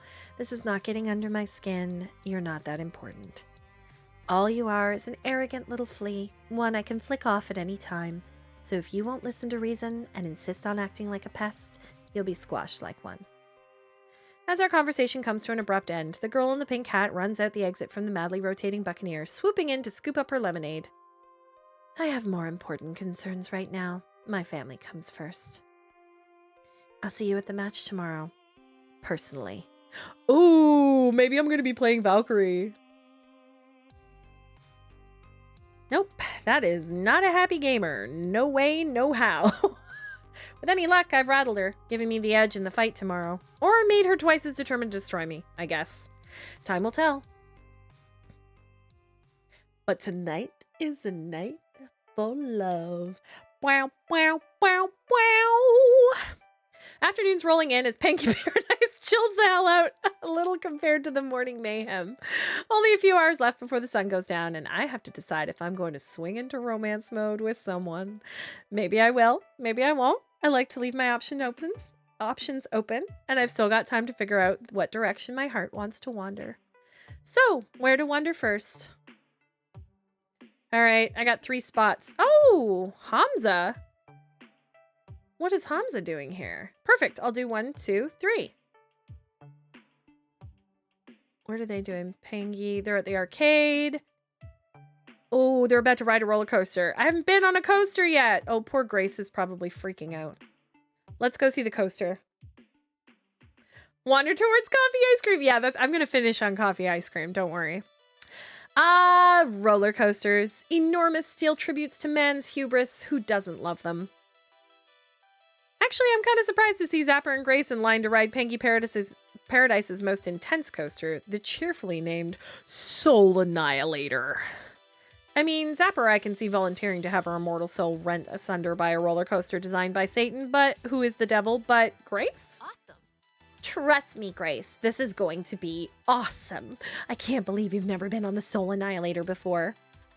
Last time I came to Panky Paradise, I was too short to ride it, although my brother Gavin rode it and said it was acceptable. So, more than acceptable. The Soul Annihilator is a 5 out of 5 coaster experience. This ride is going to change your religious beliefs. Oh, hey, look who's joining us for this coaster experience. Good to see you. Hello, Aquagem. Good to see you. This is going to be a lot of fun. It's only then that I realize people have been lining up behind me, meaning I am now officially queued to get annihilated. Hey, I wasn't actually going to ride, but... Don't force me to make loud chicken noises until you feel shamed enough to come along for this experience. It's embarrassing. Okay, I'll stick around, but I am curious about why Grace is here. She said she wanted to give it a go. And being a good friend, I'm playing Wingwoman. Whatever. My family's visited Pengy Paradise so many times, and I've taken a spin on nearly every ride, but never this one. How exciting. Yeah, we've been comparing Pengy Paradise notes. I've been here 3 times myself, just keeps getting better with new stuff every time. So the newest coaster at Wonderland is a dive coaster, which means it literally drops 90 degrees straight down. And the best part is it like hangs you over the edge first. So there's like this, you know, you go up the hill and it's like tick, tick, tick, tick, tick, tick, tick, tick, tick, tick. And then it does this release thing. And you like, if you're on the front row, which I've been a couple times now, whoosh, it's amazing. It's so fun. Can't beat the classics though, like It's a Chilly World. Beeping hell of an experience. Are we talking about the same Chilly World? The one with the singing mechanical penguins designed to temporarily distract 4-year-olds? Fuck yeah! I hit that ride every time I'm here. I absolutely went on It's a Small World every time I go to Disney.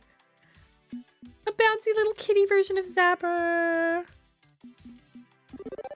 I've got this picture in my head of a 4-year-old Zapper. This adorable little moppet bouncing up and down on the boat as penguins sing with her. I may explode from cute. Ooh, I like it. So perfect. I'm envisioning it too. Squee. For your information, the first time I rode Chilly World, I was 14, not 4. Seriously? Seriously. I'm planning to hit up Chilly World tonight, after the toddlers are asleep and the crowds are thin. I'm with Rhapsody here. No roller coasters for me. None? You know, if you really want to know why it's my favorite ride, we could go together. Tonight, when the crowd's gone and it's just the 2 of us. Oh, but I was hoping to take Aqua Gem on that ride tonight, too. Oh my god. Does everybody want to go on the Chilly World ride with me? Nah, not doing a double date. It's you and me or you and Grace. Choose wisely. Your life may depend on your answer. But Zapper playfully nudges me and laughs. Just kidding. Whatever, you know. You want to hang out with either of us tonight? Go ahead. No pressure. Right. No pressure. I'm happy going by myself if you're not interested. After this coaster, I need to visit the Scandinavia Pavilion and the wonders of electricity and the popsicle rockets and there's just so much to do. I don't know. I don't think I'll have enough time for it all either. I wish we had 2 days here, not just 1. We're coming back tomorrow for the charity show match, yeah? It's at the Pinky Palace Arcade. Right, but then we're flying out that night. There won't be time to try any more rides. They only need 2 of us for the match. You could go on rides instead. Oh, I like this one. That's why we need to come back every year for a team vacation. Simple solution. We storm Pengy Paradise every year and make it an annual team vacation. Show up with the whole squad and roll through. It's a Chilly World every 365 days. Sound good, Grace? Oh, definitely. I mean, it'd be expensive, but if the team becomes a huge success, we could certainly do that. Okay, I won't worry about missing out. I'll just wait for the fun to come back around next year. Oh, hey, we're up next for the ride. Hooray, let's have some fun. The ride attendants wave us in and the 3 of us sit side by side in a car, ready to go. An alarming number of buckles, straps, and harnesses are fixed in place to keep our bodies from flying out of the ride. With a wave, the train begins to pull out of the station, slowly clinking its way up to the top of the first hill. Here we go. Oh boy, my first time on the Soul Annihilator. Yeah! My first time on a roller coaster at all, actually. Yeah! Wait, what? This is your very first roller coaster? You didn't mention that before. That's right. I hear they're a lot of fun, though. Your first coaster is going to be the Soul Annihilator? I think I have made a terrible mistake. Really? Why? And the train roars down the massive drop, plummeting us straight towards the earth below at speeds that peel the flesh from my face.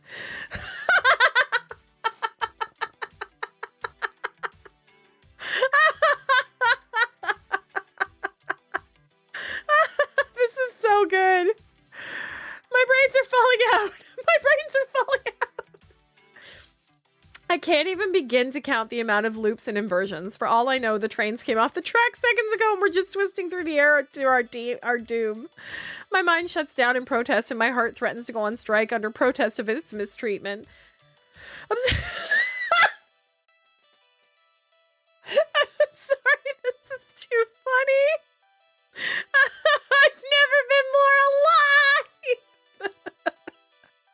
Light gurgling noise followed by heavy gurgling noise. I'm going to die. This is how I die. But just before the Reaper's blade can slice my spirit free from its mortal coil, the train finally hits the brakes and slowly pulls back to the station. The three of us drunkenly stumble towards the exit ramp, the entire world swaying and shaking beneath my feet as I try to remain upright. Perfect! Perfect! I love it! By the time we return to terra firma, I'm half convinced this is a dream before dying, and in reality, my soul has indeed been annihilated. As has my stomach, which is continuing to roll and twist and turn long after the ride has ended. A feeling apparently shared by one of my co-riders. Oh no, Grace! Oh no! That was amazing! Best coaster in the world! Oh, crap. Okay. Take it from an expert, you just need to hold it in. Hold fast, it'll pass. You don't have to spew your lunch all over the pavement. Not helping. Visualization and meditation. Let's do this. You are a calm and serene pond in the middle of an ocean. You are a pond in an ocean. This is And messy. there's a little man on an island in the middle of the pond, and he's not puking, okay? You got it? Focus on that. You got this. You got this. Calmly center and contain, politely puke. Horrifically or spectacularly spew. I think I can manage to keep my stuff. Mind over matter, willpower strong, confident, steady. Hold. I know, I wish there had been like a bonus to like have their hair be all messed up. And done. Okay, I think I'm past the point of no return and can keep myself contained. My stomach hates me, true, but it's going to obey. I am a calm, steady rock. I have now stabilized, all systems normal. Whoa. Now that's taking it like a champ. Good job. I think I better go find Grace, though. She's probably flooding the ladies' room with her spew, and I owe her an apology. See you around, yeah?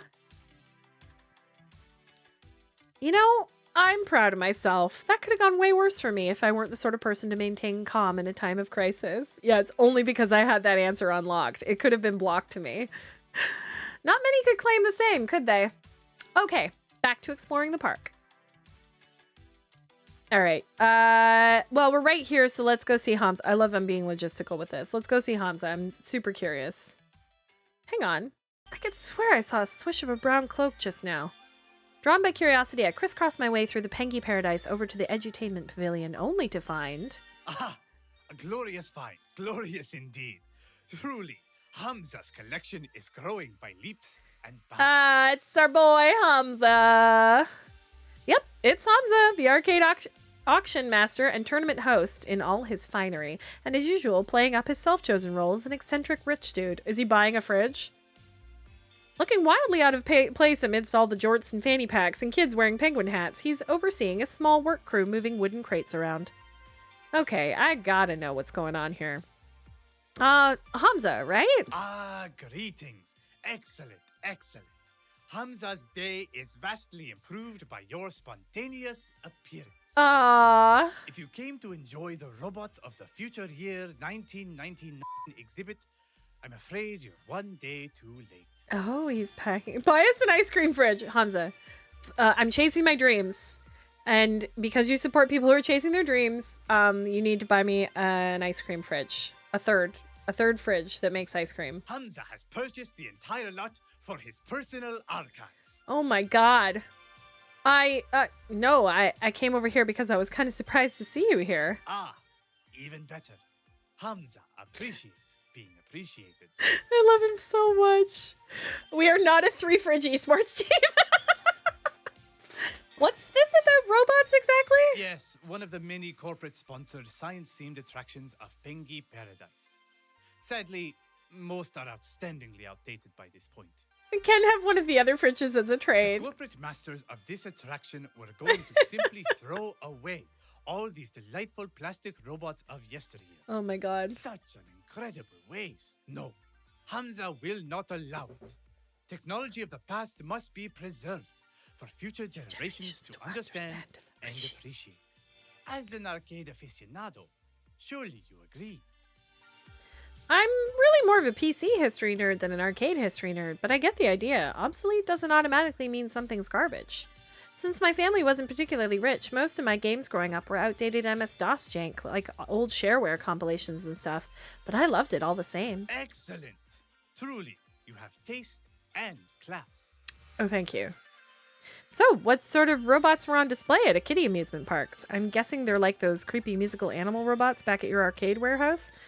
No. Have you guys been to the carousel of progress at Disney? The masses. In fact, oh God. Clapping twice for attention, he waves over one of the workers boxing up all these old beige and brown plastic robots. Bring forth the robot.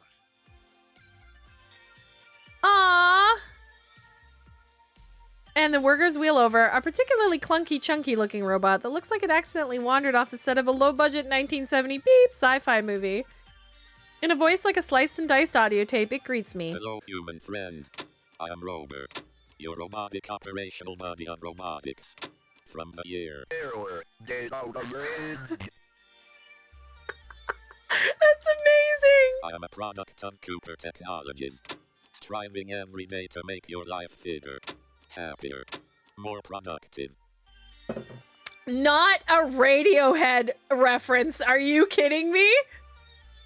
Not an OK Computer reference. Are you joking? Two Flower, what the heck?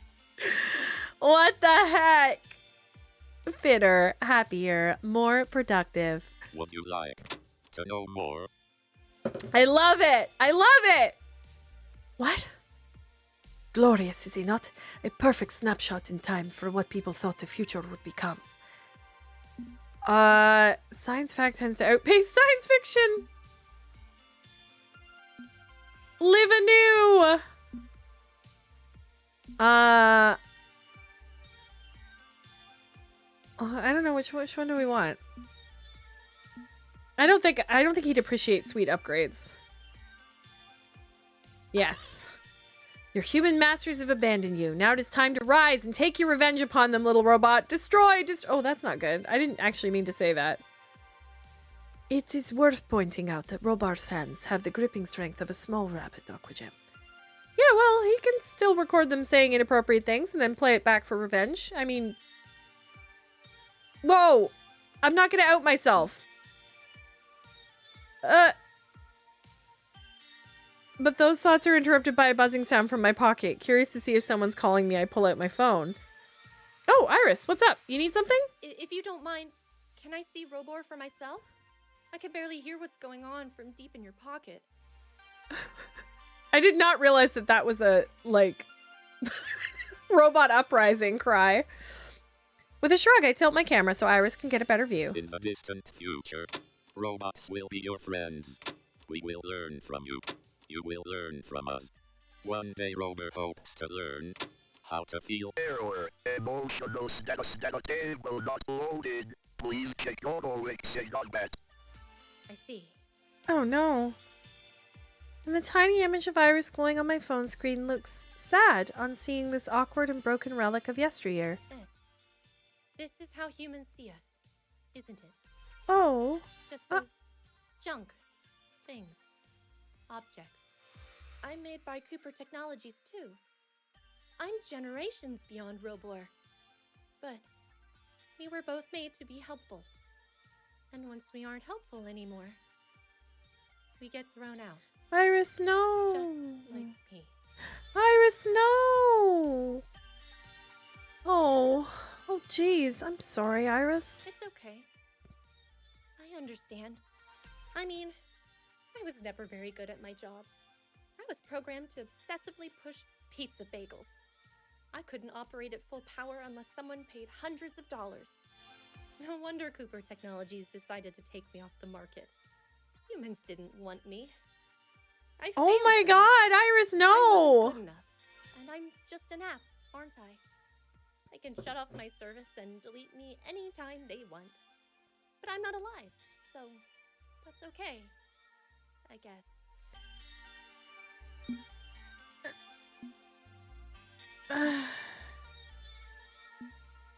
No. Do we want forging a life for yourself and I'm proud of you, or don't let anyone tell you what you are and are not? I think this one. Seems to me you're relying on outside parties to tell you what you are and are not. I say don't let anyone define you like that. You have free will, even if it's baked into silicone instead of carbon-based meats. So use it. Be yourself. Be who you think you should be.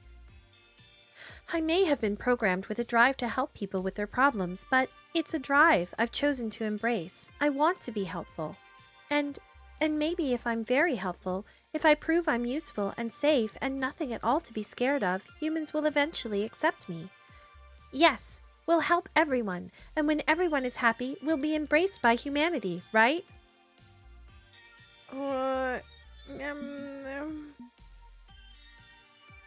Subservience is not traditionally how civil rights are won, Iris. Think this through.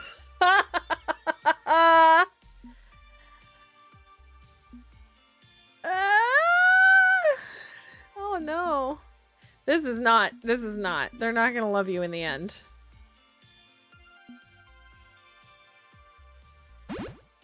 Sounds like a plan to me. Don't let a little thing like Cooper Technologies trying to scrub you from the net stop you. Get yourself out there. Make the world know.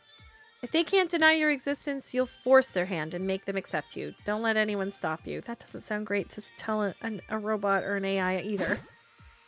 Oh! Oops! Exactly. We won't go quietly into that digital night. We're here, we're ready, and we're going to help. Thank you for your confidence, Aquagem. I won't let you down. No, Two Flower, no!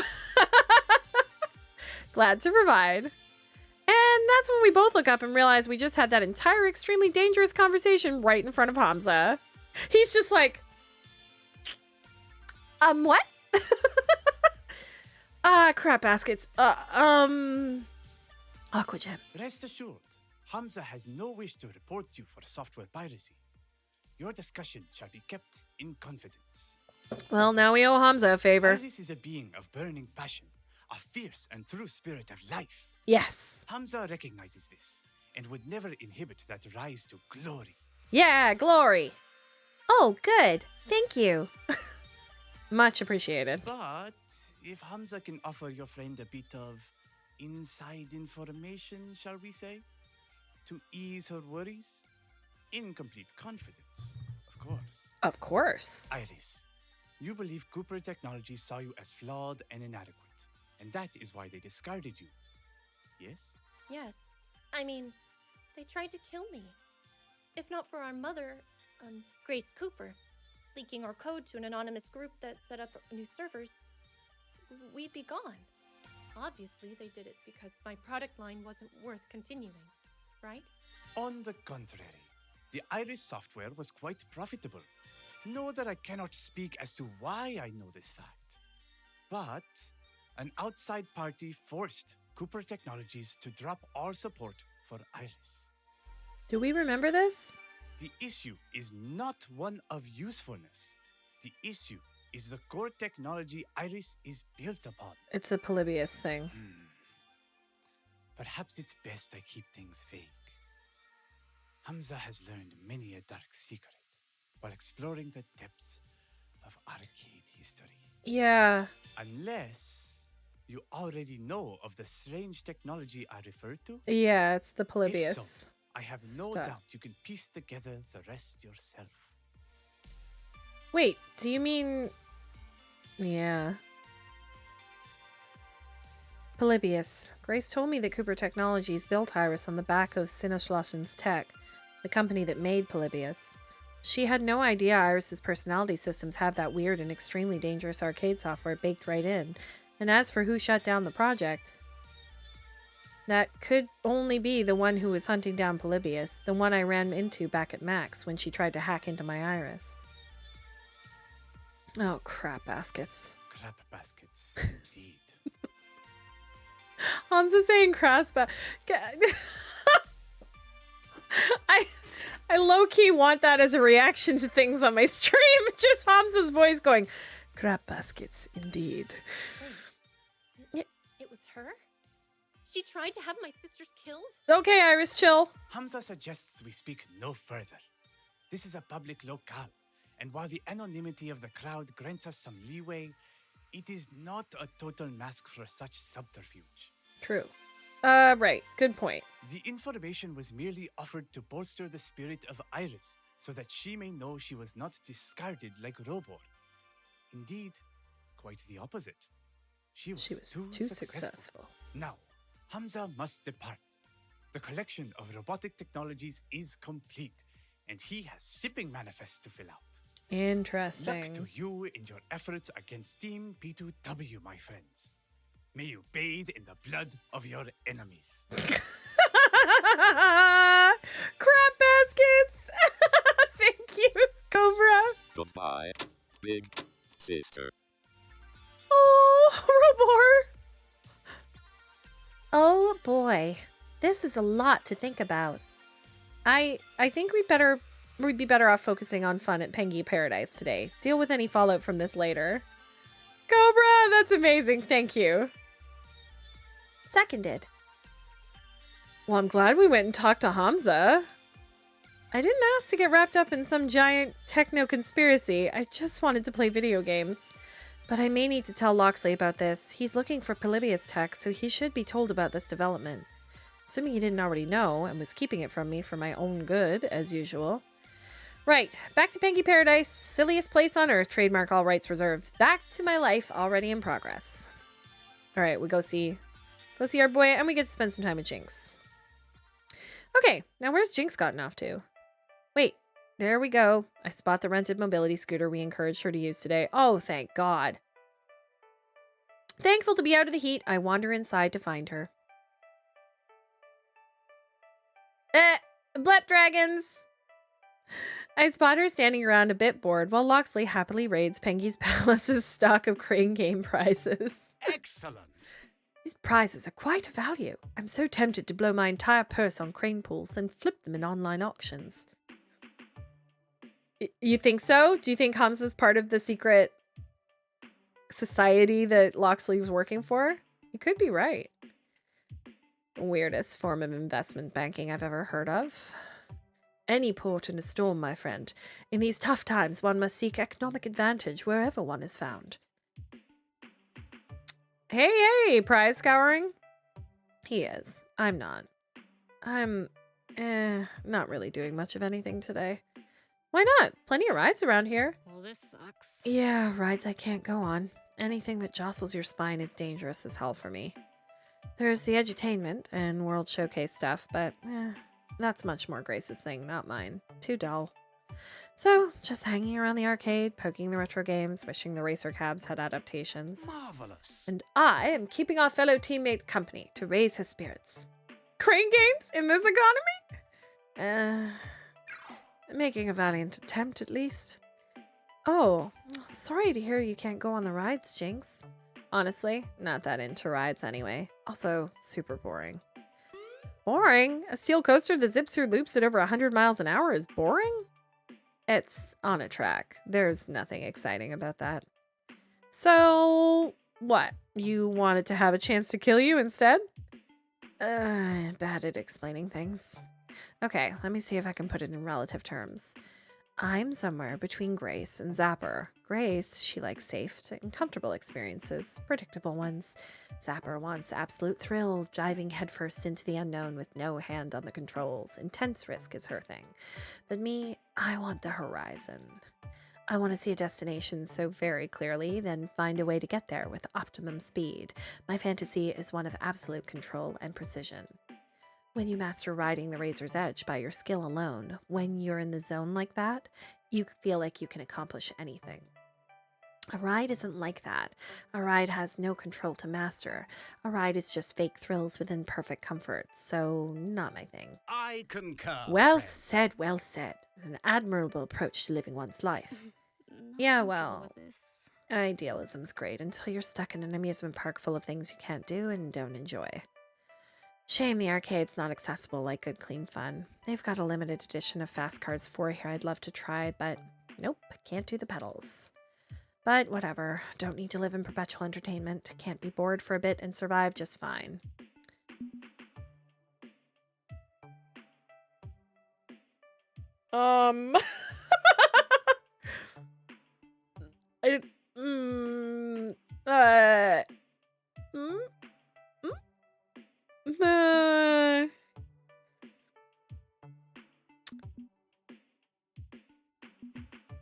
Oh, this is a tricky one.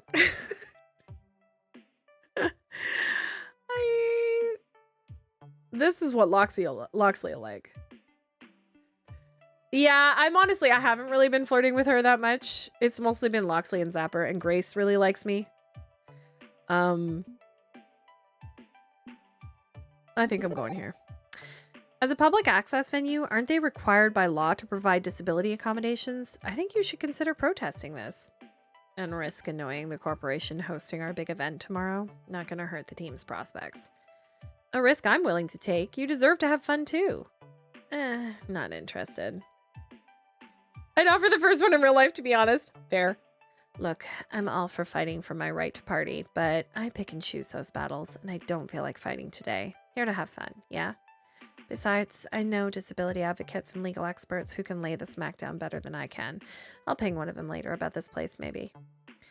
Sadly, most of these places skate on by with letter of the law accommodations rather than spirit of the law. They may already be in legal compliance. If you can't play the game you want to play, how can they be in compliance? Life's complicated. Disabled life, doubly so. Ugh. Look, can we stop talking accommodations now? I swear to God, there's more to my life than just being the disabled girl. Problem is, whenever we travel, whenever I'm outside my comfy adapted home, it throws a giant spotlight on these problems. Hate these constant reminders. Jinx, I assure you, none of us see you as condition rather than a person. We are your friends and allies, and we that understand the struggles you face need not define you. Agreed. Let's table this and just focus on having fun together. Sound good? Yeah, definitely. As you like. Very well. Perhaps a reminder of our friendship in doll form is in order. Loxley turns back to the crane game he's been gradually depleting of all value, effortlessly moving the skinny metal hook in place over a penguin dolly, and manages to snag 2 of them in one grab, the precarious physics of it all resulting in a pair dropping into the prize chute. Here's a plush friend for you, Jinx, and one for Grace. That was unusually easy. Good grip strength on this game. Perhaps I could earn Grace a few more of these. Fine keepsakes to bring home from our trip together. But his musings seem to have triggered an exasperated reaction from Jinx, who groans at the gentlemanly gesture. Come on. Okay, that's it. Just gonna come out and say it, tired of dancing around the issue. Loxley, what are your intentions towards Grace? Wait. We know that he wants to protect Grace because of... Does he have feelings for Grace? I'm gonna cry. Pardon, friend? I was merely aiming to find a fine gift for a good friend. Nothing more. Really? You pull 2 dolls from that machine and instead of gifts for Jinx and Aquagem? No, your instinct is to make them gifts for Jinx and Grace. Grace isn't here right now. Aquagem is. I don't really need a doll. Not the point. Loxley, you damn well know Grace is my best friend in the world. I won't let anyone break her heart. Not down for that. So are you, or are you not looking to seduce her with your gifts of flattery and constant praise? What? Be real with me. Right here, right now, in front of Aquagem, our arbiter of team conflict. Oh good, now I'm being pulled into this. But also, I want to know if you have feelings for Grace. Thank you very much. I have personal reasons. I wouldn't be intentionally flirting. Yeah, exactly. What, at long last, is the freaking deal with you and Grace? I see. He pauses, making sure he's not tossing off some quick dismissive answer, putting serious thought into it. I offer my sincere apologies. I've no romantic designs on Miss Cooper. I understand completely how my words may be read that way, however. And I apologize for being vague about your friend. No, my feelings are ones of admiration. Grace has a tendency to dismiss or belittle her own accomplishments. She sees them as mere tinkerings or accidents. But she is a genius, creating Iris, an app that's very near and dear to me. That was a work of absolute genius. Am I protective of her? Absolutely, because this world does not deserve someone with such a gentle heart and an intricate mind. But romance? No. If I seem to have a knight's affections, they are meant to be ideals of respect. I seek and desire nothing more than that. However, if you're uncomfortable with my support of her, I will give her distance. I don't want to jeopardize our friendship. Would that be acceptable? Sensible. But Aquagem, wanna weigh in here? What do you think? And now it's back to me, the team arbiter. There's genuine strength in his words. I can usually tell when someone's playing me, but he's speaking true. He's not interested in wooing Grace to his side. But what Jinx doesn't know is that Loxley is working for some mysterious group to secure a murderous arcade game called Polybius. And Iris, created by Grace, is built on the back of the Polybius code. Hamza told me that all of this is connected. Cooper Technologies, Iris, Polybius. Is there more going on here than Loxley's let on, even to me? If I call Loxley to the carpet on his side hustle right when Jinx is suspecting him, it's going to rattle the team just before a major event. And even, aside from that, I can tell he's being real when he says he's not romantically interested in Grace. He's not lying. Do I want to quietly encourage Jinx's suspicion or back Loxley up on this? Oh. No. He's telling the truth. He's telling the truth. I've got a nose for liars, and he doesn't stink of being a two-faced rat. Okay, I didn't want to say it like that, but alright. Besides, if he does act like a vaudeville villain towards Grace, you'll be right there to beat his ass to death with your cane. Indeed, beating I would accept proudly and gracefully should I be found a lowly oathbreaker. I deserve nothing less. In fact, I know an amateur swordsmith who could make you a fine hidden rapier for your walking cane, Miss Jinx. Not in the mood to go to jail for first-degree murder. Just keep your hands to yourself and we're good. Absolutely. Okay. He owned up to acting scaby and apologized. That goes a long way in my book. Didn't gaslight me, claiming I was imagining it all. So, we're good? Good. We're good. Also, this arcade sucks and I'm bored. Let's go. You can prove your devotion by getting me a hot dog. As you like, Lady Jinx. Coming along, Aquagem. I've got more on my plate right now. Dinner can wait. Have fun. Even if Loxley's not making the moves on Grace, he's making some kind of moves in the dark. Loxley's let me in on most of his secrets, but I think he's still holding something back. He wants to protect me, protect all of Exemplar, and I'd hazard very specifically wants to protect Grace from this Polybius nonsense. But I'm still having those nightmares of that digital smile every single night. Push this down. Deal with it another time. Pengy Paradise awaits. Is it date time? Is it nighttime date time? Nighttime in Pengy Paradise. By this point, the rowdy kids and large families have retired to various hotels in the area. The park's much quieter now. The rides are still running, of course, but that's no longer the focus. Now, gaggles of college kids roam, as well as couples walking arm in arm. Pengy Paradise is for lovers, or so the slogan goes. They tried to trademark that one too, but the state of Virginia sued them. If I had any sense, I'd be headed back to my own hotel for a good night's sleep. The big exhibition match against our arch rivals is going down tomorrow morning. But I can't rest my head just yet. I've got a big decision to make. A big, fat, juicy, romantic decision that's been weighing on my mind all day long. Besides, my phone's busy beeping away in my pocket rather insistently, like a wake-up alarm for the soul. Beep, beep. Beep, beep, Aquagem. It's now 7 p.m. You know what that means. I'm still pondering who to approach or if I want to approach anyone at all. That's okay. The night is still young. You should probably decide soon, though. Yeah, only so many hours before the park closes. Would it help if I offer you more relationship metrics? It may help guide your decision. Can't hurt, I guess. Sure, throw some numbers at me. Okay, so I've adjusted my internal metrics based on how well your personality meshes with everyone on the team. Let's see. Here are your current standings with everyone in Exemplar. Yeah, Grace and Zapper. But Loxley's my number one. Loxley's my number one. And he's the kindest and the most just. Who's the least? I guess Domino and Rhapsody's a little bit more. Jinx is a little bit more. I'm least adventurous. Yeah. Okay. I think it's Loxley, right, guys? Is everybody feeling Loxley? I mean, coffee ice cream. That's the end of it.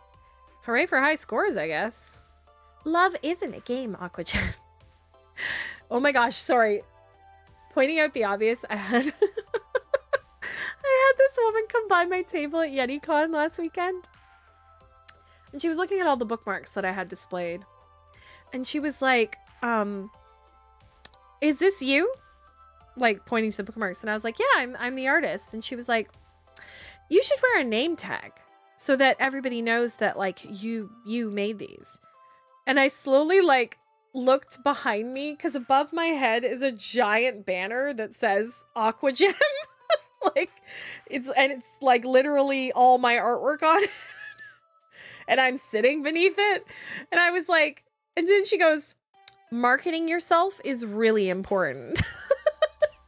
And I was like, okay, thanks. I was like, all right, sure. Just in case the big banner didn't tip you off, you know. Anyways. Love isn't a game, AquaGem, even if I have to interpret it through floating point mathematics. Remember, the reason my numbers exist is because of human decisions. You chose who you wanted to spend time with, and they chose how to react to you. This isn't about having a high score. It's about your free will and your heart, right? Right. So, here's how things have shifted based on what sort of person you become. Domino wants to believe in human kindness. Fortunately, you are a kindly sort of human. Oh, it went up. Grace values the heart and mind, kindness and rational thinking, and so do you. You're both very kindly and steady. Jinx can be reserved and thoughtful, and so can you. You're both nicely steady. You analyze the world around before making decisions, and Rhapsody thinks exactly the same way. You're both very steady. Loxley believes in compassion and kindness. Since you're very kindly, he appreciates that in you. Thank you. And that's everyone who matches your personality. You didn't mention Zapper. Oh, Zapper is sort of your psychological opposite, but that doesn't mean you don't get along, right? Right, just no bonus points. Yeah, because my lowest score is adventurous. And so, after all those calculations, I can definitively say you're a fine match for Loxley, Grace, and Zapper. You have a 99.97% chance of romantic success with all three of them. Okay, with all that taken care of, it's time for romance. Right, I'm ready to decide. Great, and before you take this big step, do you want me to back up your save data? Absolutely. Remember what happened last time where I made a decision and it was a bad one and I reversed it very quickly. Here we go. Of all these close to you, whom do you want to share your heart with? We're going with Loxley, right? I always go for the British dude. Maybe one day we'll do like what's it called? Like a retro, like when we go back and replay games and I'll like romance someone else. I'll like romance the opposite or something. It has to be Loxley, right? He's already devoted so much of himself to me and my dreams. His knightly ideals of respectfully distant love have kept things pretty low-key beyond like oaths or something, but I'm thinking this could work. 'Tis a valid point, forsooth. Please don't do that. It's a valid point. I agree. Better. I pocket my phone for the time being and seek out our local charismatic ruffian.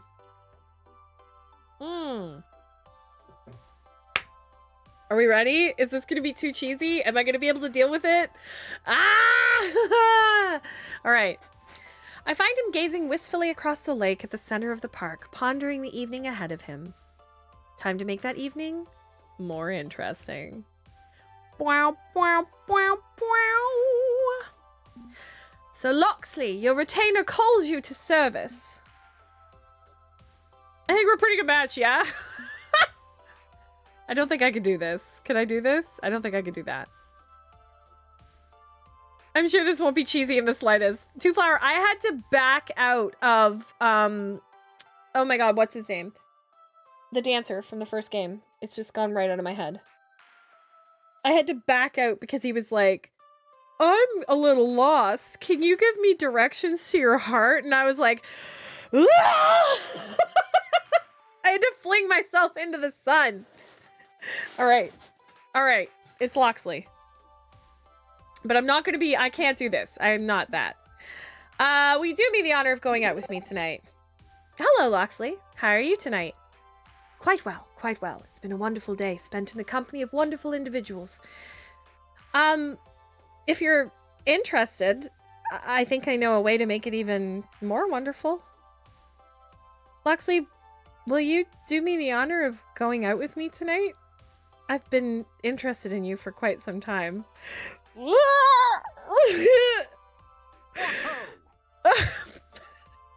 What'd you just call me?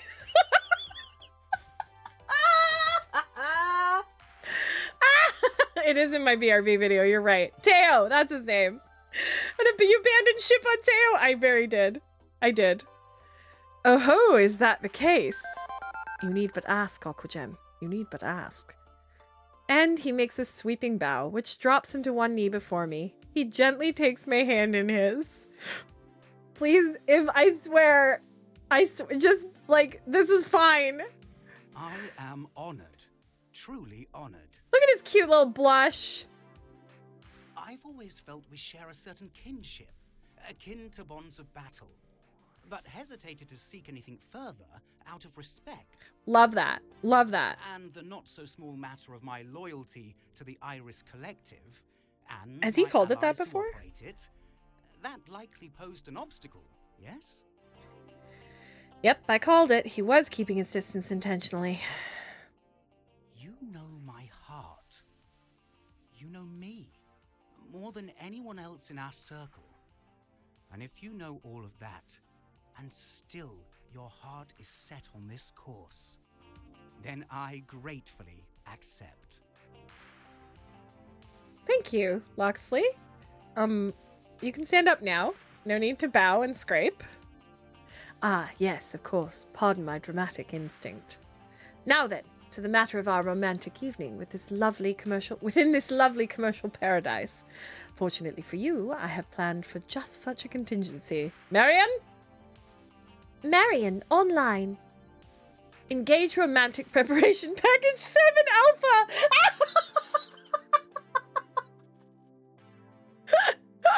Perfect!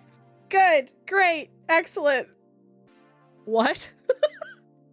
Error, I'm afraid a limousine won't fit through the gates of Penny Paradise, my lord.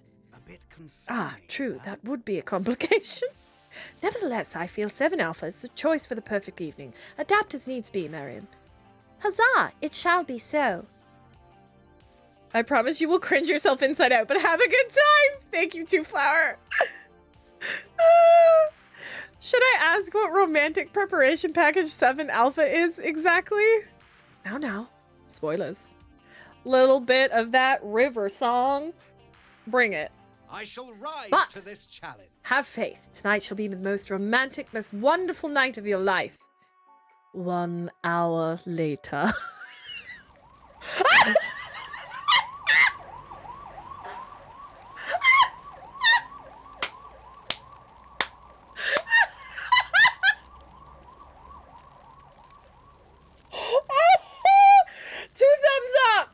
Love it. This is yes, good, excellent. Burn it all down. Oh my god. Okay. I'll admit it. Mistakes were made. Are we going to jail now?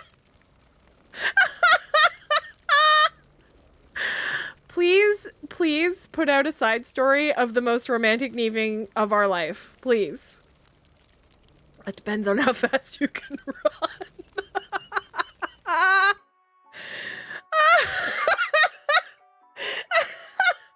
59 minutes earlier. Most romantic, most wonderful night of your life, I promise.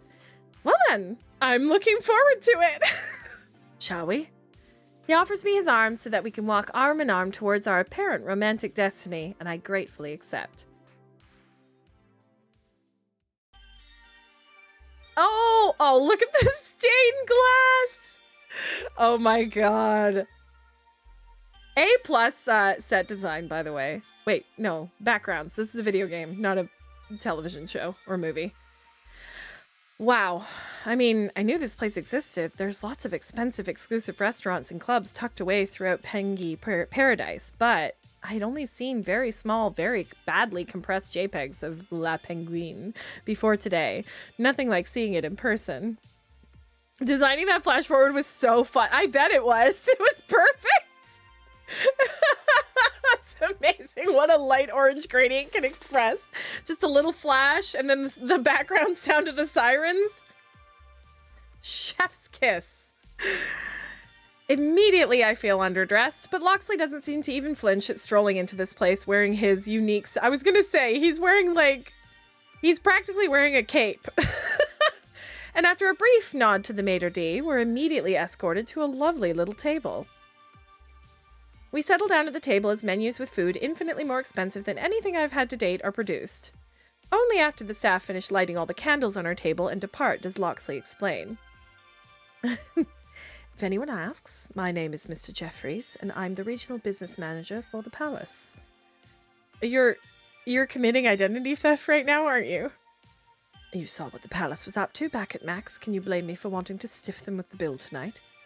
Besides, Mr. Jeffries is busy cheating on his wife at the moment. I've no problem throwing his weekend receipts into turmoil.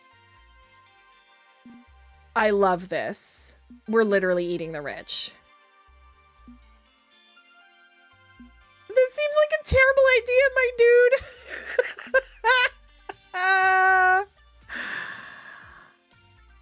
I love this, but I don't want to be disappointed. I want to be excited, but also you're really going out on a legal limb for this date, Loxley. You know you don't have to do that. I'm happy just spending time with you. I don't need to be wooed so luxuriously. I must protest. Nonsense! You deserve nothing but the finest this world has to offer. I appreciate your concern, of course. Let's consider this a special occasion. We'll commit slightly less fraud on our next outing. Cut to 58 minutes forward. Tally-ho! Now then, to us. He pours 2 glasses of volatile green liqueur, a delightful absinthe, and offers me one. We're gonna drink absinthe? We're gonna drink absinthe at a theme park? He raises his glass high, and with a shrug, I lift mine in turn to clink away. To us, to us. We both sip deep of the very expensive wellspring of La Penguin's delights. To be honest, even beyond giving me the rare chance to demonstrate my romantic talent set. Tonight is a delight for me simply because you're here. An unpleasant business, this? Some days, I feel as if I'm pulled 11 ways at once. FOD2 practice, online tournaments, my allies and their efforts to secure Polybius, and more. But you've been a stable rock in an otherwise turbulent life. You provide me clarity and purpose, and for that I am grateful. No matter the storms I must navigate, you are my North Star. I'm sorry, but if someone called me their North Star and liked coffee ice cream, this is a done deal. Right? And when I tire, overworked to the point of breaking, I know I can return to our team's home and see your smile, and that makes the effort worthwhile. Loxley! I speak true, directly from my heart. I know no other way to speak. These words may be honeyed, but they are sincere. Like, this is cheesy, but it's very sweet. It's not like, I'm lost, can I get directions to your heart? Sorry.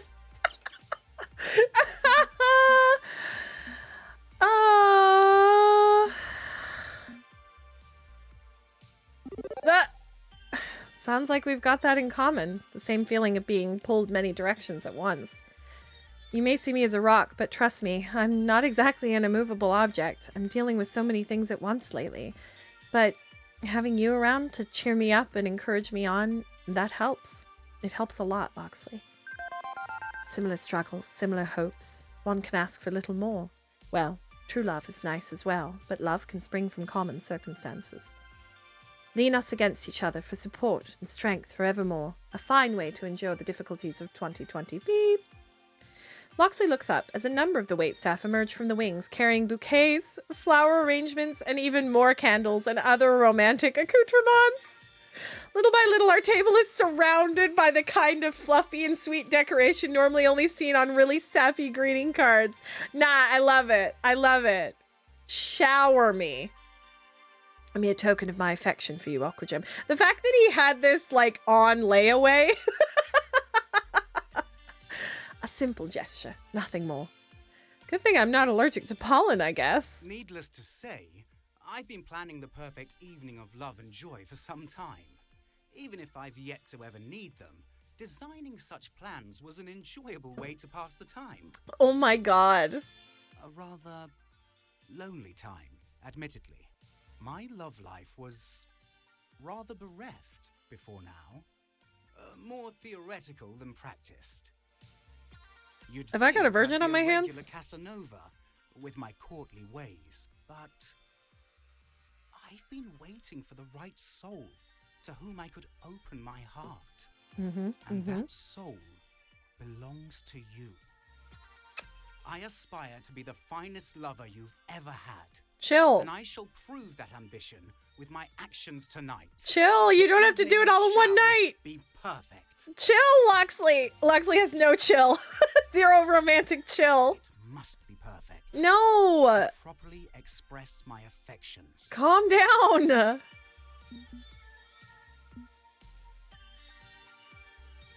I would say yes, right? Where's Alistair? Alistair was going for Loxley too. I'm curious if they got to this point yet.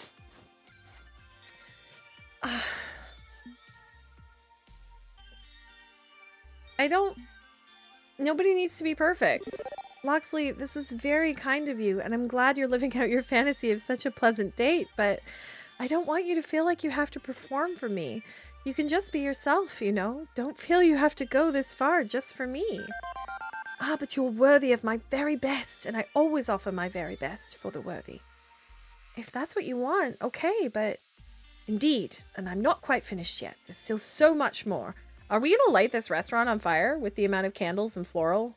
He's batting 1,000 right now. After the staff surrounds us with enough dried flowers and candles, there it is. To fill 3 1980p power ballad music video shoots. And I would do anything for love. He snaps his fingers and summons a violin player from nowhere, and immediately romantic music fills the air as the musician sways back and forth, pulling the bow with fervor, knocking over one of the candles into the dried flowers. The whole place is ablaze. I can't wait. Okay, so now we have music. Music and verse. Oh, no!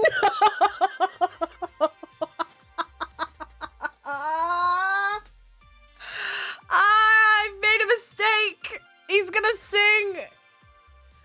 Oh, no. He is seriously getting on one knee and raising a hand high so he can recite love poetry at me. Okay, that's not better, but it's not singing. I desperately look around to check if anyone is recording this on their phone. Last thing I want is for us to go viral as cringe. Shall I compare thee to the sun, glorious and radiant as the dawn? Or perhaps to the moon, silver and gleaming upon the, lawn? Nay, say I. Such words are unworthy. Only the finest words for one as deserving. For thou hast snarled my heart about thy visage, a shimmering oasis towards which I voyage. The violinist gets super into it, leaning in behind him, wildly swaying as Loxley declares his unending devotion. Perhaps I should compare thee to Helen of Troy, whose face launched 1,000 ships. Nay, say I, although thou hast such soft and kissable. And that's when the violin bow accidentally brushes right past a series of glowing candle flames. The end of the bow glows bright yellow as it bursts into flames. Immediately, the violin shrieks as he accidentally plays faster and faster, trying to put out the flames. Wait, hang on. He grabs his glass of absinthe, missing the water glass on the table, and tosses it at the violin. No! Which bursts outright into flames. Screaming, the violinist tosses the doomed instrument away, right into the various dried flower arrangements. And soon enough, there's a blazing inferno all around us. Date cancelled. Time to go. As fire alarms ring out and patrons are evacuated, we join the crowd being hustled out the exits and out of what's rapidly becoming the blazing remains of La Penguin.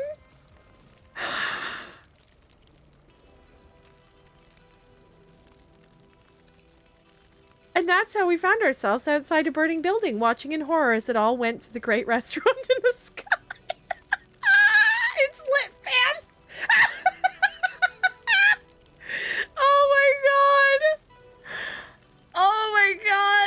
As Loxley reviews the blazing remains of his perfect romantic evening, his high of love and devotion comes to a sobering halt.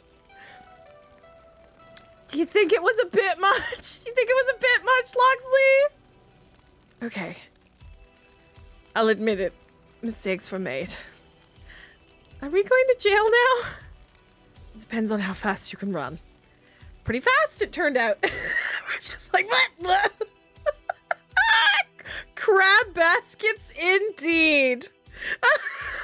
We didn't even get to the crab. We didn't even get to the crab baskets. We sprint/sneak our way through the crowd, avoiding as much of the bright lights of Pengy Paradise as we can. We only stop on reaching the other side of the park, merging back into a crowd of couples gazing wistfully across the lake. Is this going to be him being like, I failed, I'm not good enough for you, I don't deserve you, we can't be together? A good moment to catch our breath and reflect. Oh, Loxley. You absolute fool. And so, my failure is realized. I can only offer my deepest apologies, Aquagem. My deepest apologies for letting you down so completely. Loxley, you didn't let me down. No, I absolutely did, and I let myself down. He slumps forward heavily, feeling a weight on his shoulders. Shall we... Let's be completely honest, okay? I'm not some hero. I'm not a knight. I'm a complete failure at being anything like the legends I aspire to be. I talk a good game, but in the end, I'm an ex-drama club brat. I love drama club brats. Way too much Shakespeare. Okay. I'm not Errol Flynn. I'm not Carrie Elwes. I'm not even Kevin Costner. All the these and thous don't cover the fact that I'm just some random dork with a dorky real name. Wait, what's his real name again? What? Isn't it? No, Clyde was the partner. What name, if I could? Sorry? Sorry. I'm not laughing. I'm not laughing. I'm not. This is very serious. Oh no!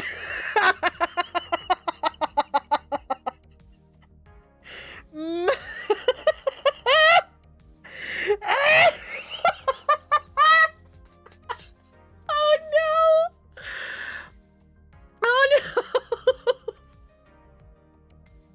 So we're gonna take my name, right? That's what's gonna happen? Melvin? We gotta shorten that to Mel, right? Oh! Wow! Okay! I'm not laughing! It's the smoke! The smoke got in my eyes and I'm coughing.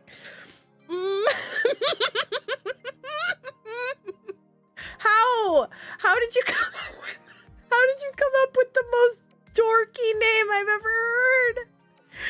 How did you manage that? I've always hated that name. I want it to be something more than a Melvin.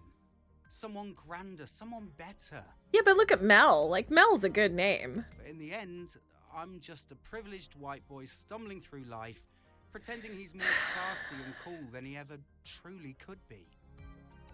Do you think I genuinely was attracted to, like, your Robin Hood wannabe? Maybe it's for the best you saw that tonight. Saw me make a total jackass of myself. It's accurate, at least. I like that his accent's gotten a little more street, too. And less Shakespeare. You can just dial back the Middle English gimmick a bit. Well, how mean do I want to be? No. Loxley, to err is human. You've erred tonight, absolutely. That you recognize your errors only makes me admire you more and more. Actual knights from medieval times were probably complete bastards, right? They'd never break down and open themselves to others the way you just did now. I'd say your humanity is what makes you a true knight, living up to the ideal more than the reality, and I love you for that. You can love a complete screw-up like me. I'd rather love a screw-up than a paragon. It's not like I'm much of a paragon myself. Very well. If I'm still worthy, then I shall endeavor to remain worthy of your love. And in my humane failings, may you find comfort. So, my perfect evening in literal flames. I've learned undoubtedly a fine learning experience, but it was at the expense of the romance you deserve. Okay, so Melvin is the name of an afternoon cartarian. Yeah. I mean, you're talking about Sailor Moon, right? And the last name is the name of the producer of the sitcom Night Court, who famously hated his name. I remember Night Court. What the hell? That's hilarious. That's an excellent combo. Oh my god. Did you know the voice of Melvin in the original Sailor Moon dub, the Deke dub? He was also the voice of Zeddy the Teddy from Zellers. And he does like voice acting classes and stuff. I'm friends with most of the original cast because we've been at cons so much together. All right. Yeah, I'm sure a perfect evening will come along eventually. Kiss. And at that moment, the sky explodes with beautiful sparks as Pengy Paradise Lakeside Fireworks Show begins. Have any of you actually watched the fireworks at the Disney parks? First of all, like some of the most amazing, and I've watched them in each of the parks. Unbelievable. The Animal Kingdom one, I've never seen anything like it. And the actual Magic Kingdom one made me cry. Made me cry. Oh, Little Monsters. One character was Merlin's son, Melvin. Yes. Okay. I immediately went to Sailor Moon when I heard Melvin. And Molly. Chocolate parfait. Huh. Well, that's a good timing. Indeed. Indeed. The evening ends on a bright note, at the very least. Well, know this. Despite my failings, despite my shortcomings, one fact burns true. I love you. Oh. I love you too. I don't believe I'm capable of ruining such a love, even in my clumsier moments. I'll pledge that devotion here and now. Aww. I'll be a man worthy of your dream and your heart. Loxley. But I've poured enough words in your ear. Now, let's simply savor the quiet moments. Together.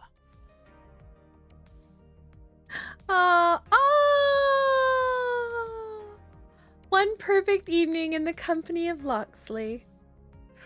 Melvin. My days and nights had been entirely taken by the FOD2 Pro Tour. Until that point, wrangling the business end of the team, training my skills, dreaming of victory. But this victory, this love that I've found along the way, this tastes sweeter than drinking from any golden cup. And after the events that would unfold next, I'd need to remember that taste, holding on to the memory, using it to keep myself going. Because the best and the worst was yet to come. What does that mean? Is that chapter 5? Level 5, I mean. Oh my gosh. You've cleared level 5 of Arcade Spirits, the new challengers. Let's take a look at your scores. You're proving to be a gentle, sweet, and compassionate soul. And literally nothing else. Sorry. Give me a second. Okay, that's better. Also, you've scored 32,850 points. Hooray! Would you like to change your personal metadata at this time? Name, pronoun, and so on. Ooh, yeah, that was very, I think I'm good to go. Do I want to change my shirt? It's a little matchy-matchy with my hair, isn't it? Maybe I changed my hair.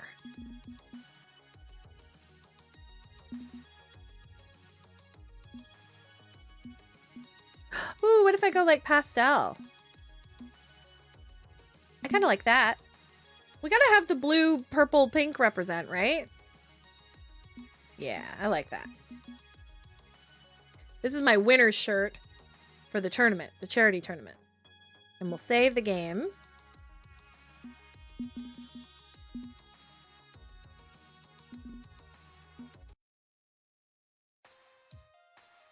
I'll warn that the next 2 levels cover some pretty heavy topics, so if you need to content warning, it's available on our website at arcadespirits.com. Okay, thank you. And anybody else who needs... I'll warn. Okay, yeah. I was like, I'll warn. Okay, I have about half an hour left before I have to go, so we'll play a little bit, and we'll save where we can. I do want to see how the tournament goes, but we'll see. It is the distant future, year 20, beep, beep. And I don't have time to watch Fight Shack right now. Oh yeah, didn't do a Fight Shack. Today's the big day. I've got a pounding headache, and I don't think I can keep breakfast down after a night of drinking with Loxley and setting things on fire. But I make it just in time as the charity show match is warming up and going through its pre-show antics. Casters hyping up the online audience, arcade technicians setting Pengy Palace's FOD2 machine to tournament mode, and reporters settling in to watch. Wow. Okay, that's a lot of reporters. I mean, this is an industry feel-good event rather than a pro tour stop, but I wasn't expecting this much coverage. What's up, everybody? I'm live and direct at the Pengy Paradise Arcade for the Pengy Charity Exhibition sponsored by the Palace, the top name in premier family entertainment arcades. Excitement is building as we prepare to witness longtime rivals Team Play to Win taking on Exemplar in public for the first time. Bree's lurking away. Thank you for the lurk, Bree. It makes sense, though, yeah? We're undefeated going into this match. We've nailed every major public fight we've taken part in. We're gonna lose big here. Media attention will naturally be at an all-time high. But at least Exemplar is here to keep my mind somewhat off the media presence. There you are. We were worried you'd forgotten the whole thing. For the record, I wasn't worried at all. Not like you had to roll in at the crack of dawn. Good. Unlike this one, who is up and fretting and pacing and worrying since 7 in the morning. I just want to make sure we do our best, that's all.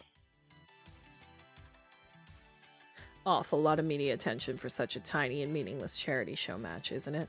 It's almost wall-to-wall 4th Estate in here. Sounds good to me. It's an exciting match, Domino. They've never seen us take on P2W live and in person before. It's a big deal with dramatic stakes. That's curious. I just find it a wee bit interesting that a match which ultimately changes nothing for our Pro Tour status is now the most hype thing we've ever attempted.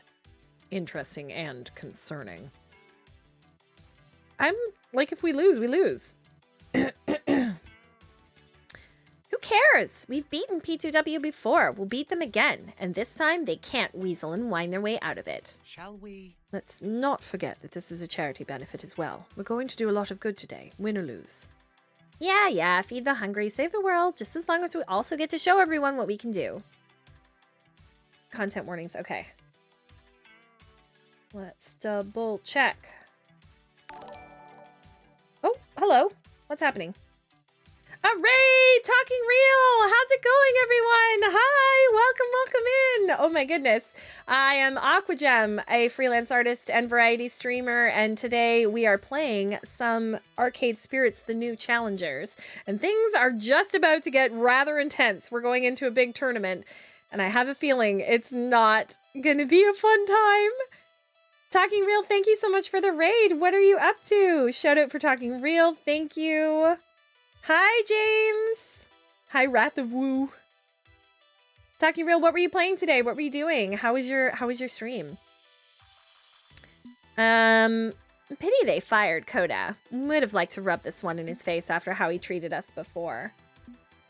Just gonna check here.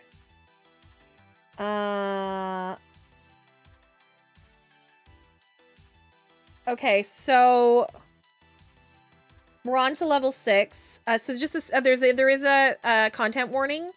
Just because we have new people coming in, I'm just gonna let you know. Threats of violence, unaliving attempts. Yeah. So there is talk of unaliving. Just if anybody needs to peace out, totally understandable. No problem.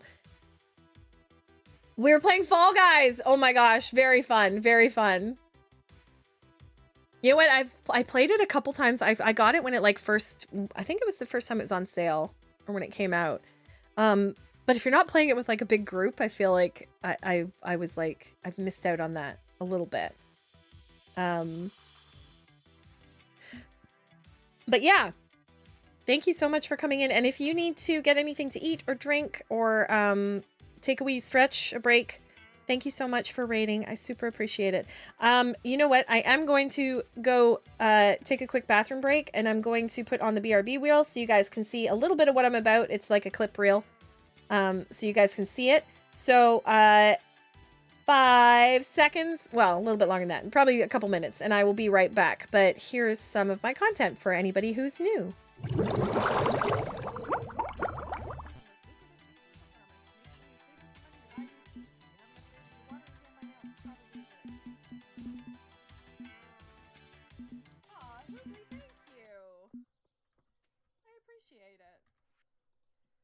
Farmer Aqua, my knee's acting up again. You know what helps? Rubbing the darn thing with hot pepper. Trouble is, my supplies run dry. If you've got one to spare, I'd be much obliged. Hot pepper for George. A merry little Christmas. Let your heart be light. From now on, our troubles will be out of sight.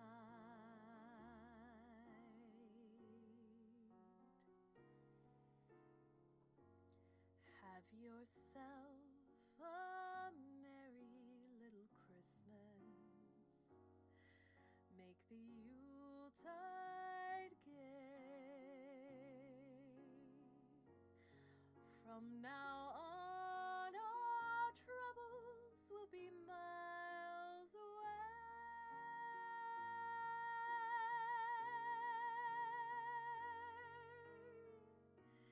Here we are, as in olden days.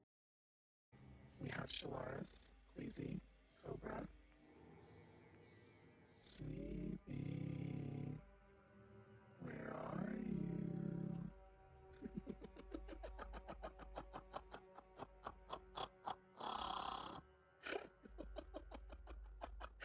I can't even hear myself. I have no idea what this sounds like. I hope it sounds demonic. Okay, I'm just leaving. Is this the open door? Is this the Ow! open door? Ow! It's fine, we can take a hit. We got it. Actually, a weirdly low-key game. Yeah. Both of you. Did you see me floating? Both of you spectate right now. Both of you spectate right now. Okay, I'm spectating. Oh my god, Leslie. I watched him slice you both. I'm going. Where were you? Sorry, Dwight with the hair.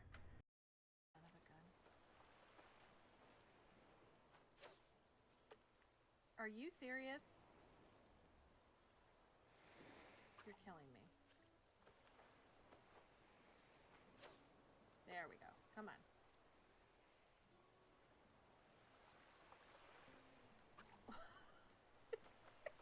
Why am I having so much trouble with this? There we go.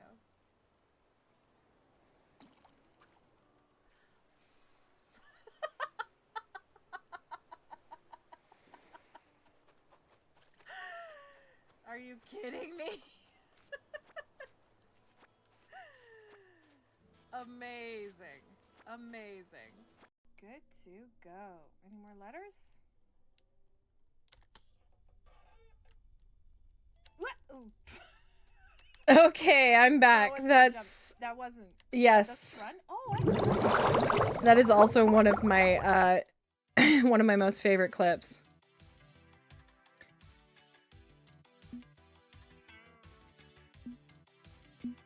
What? What is this?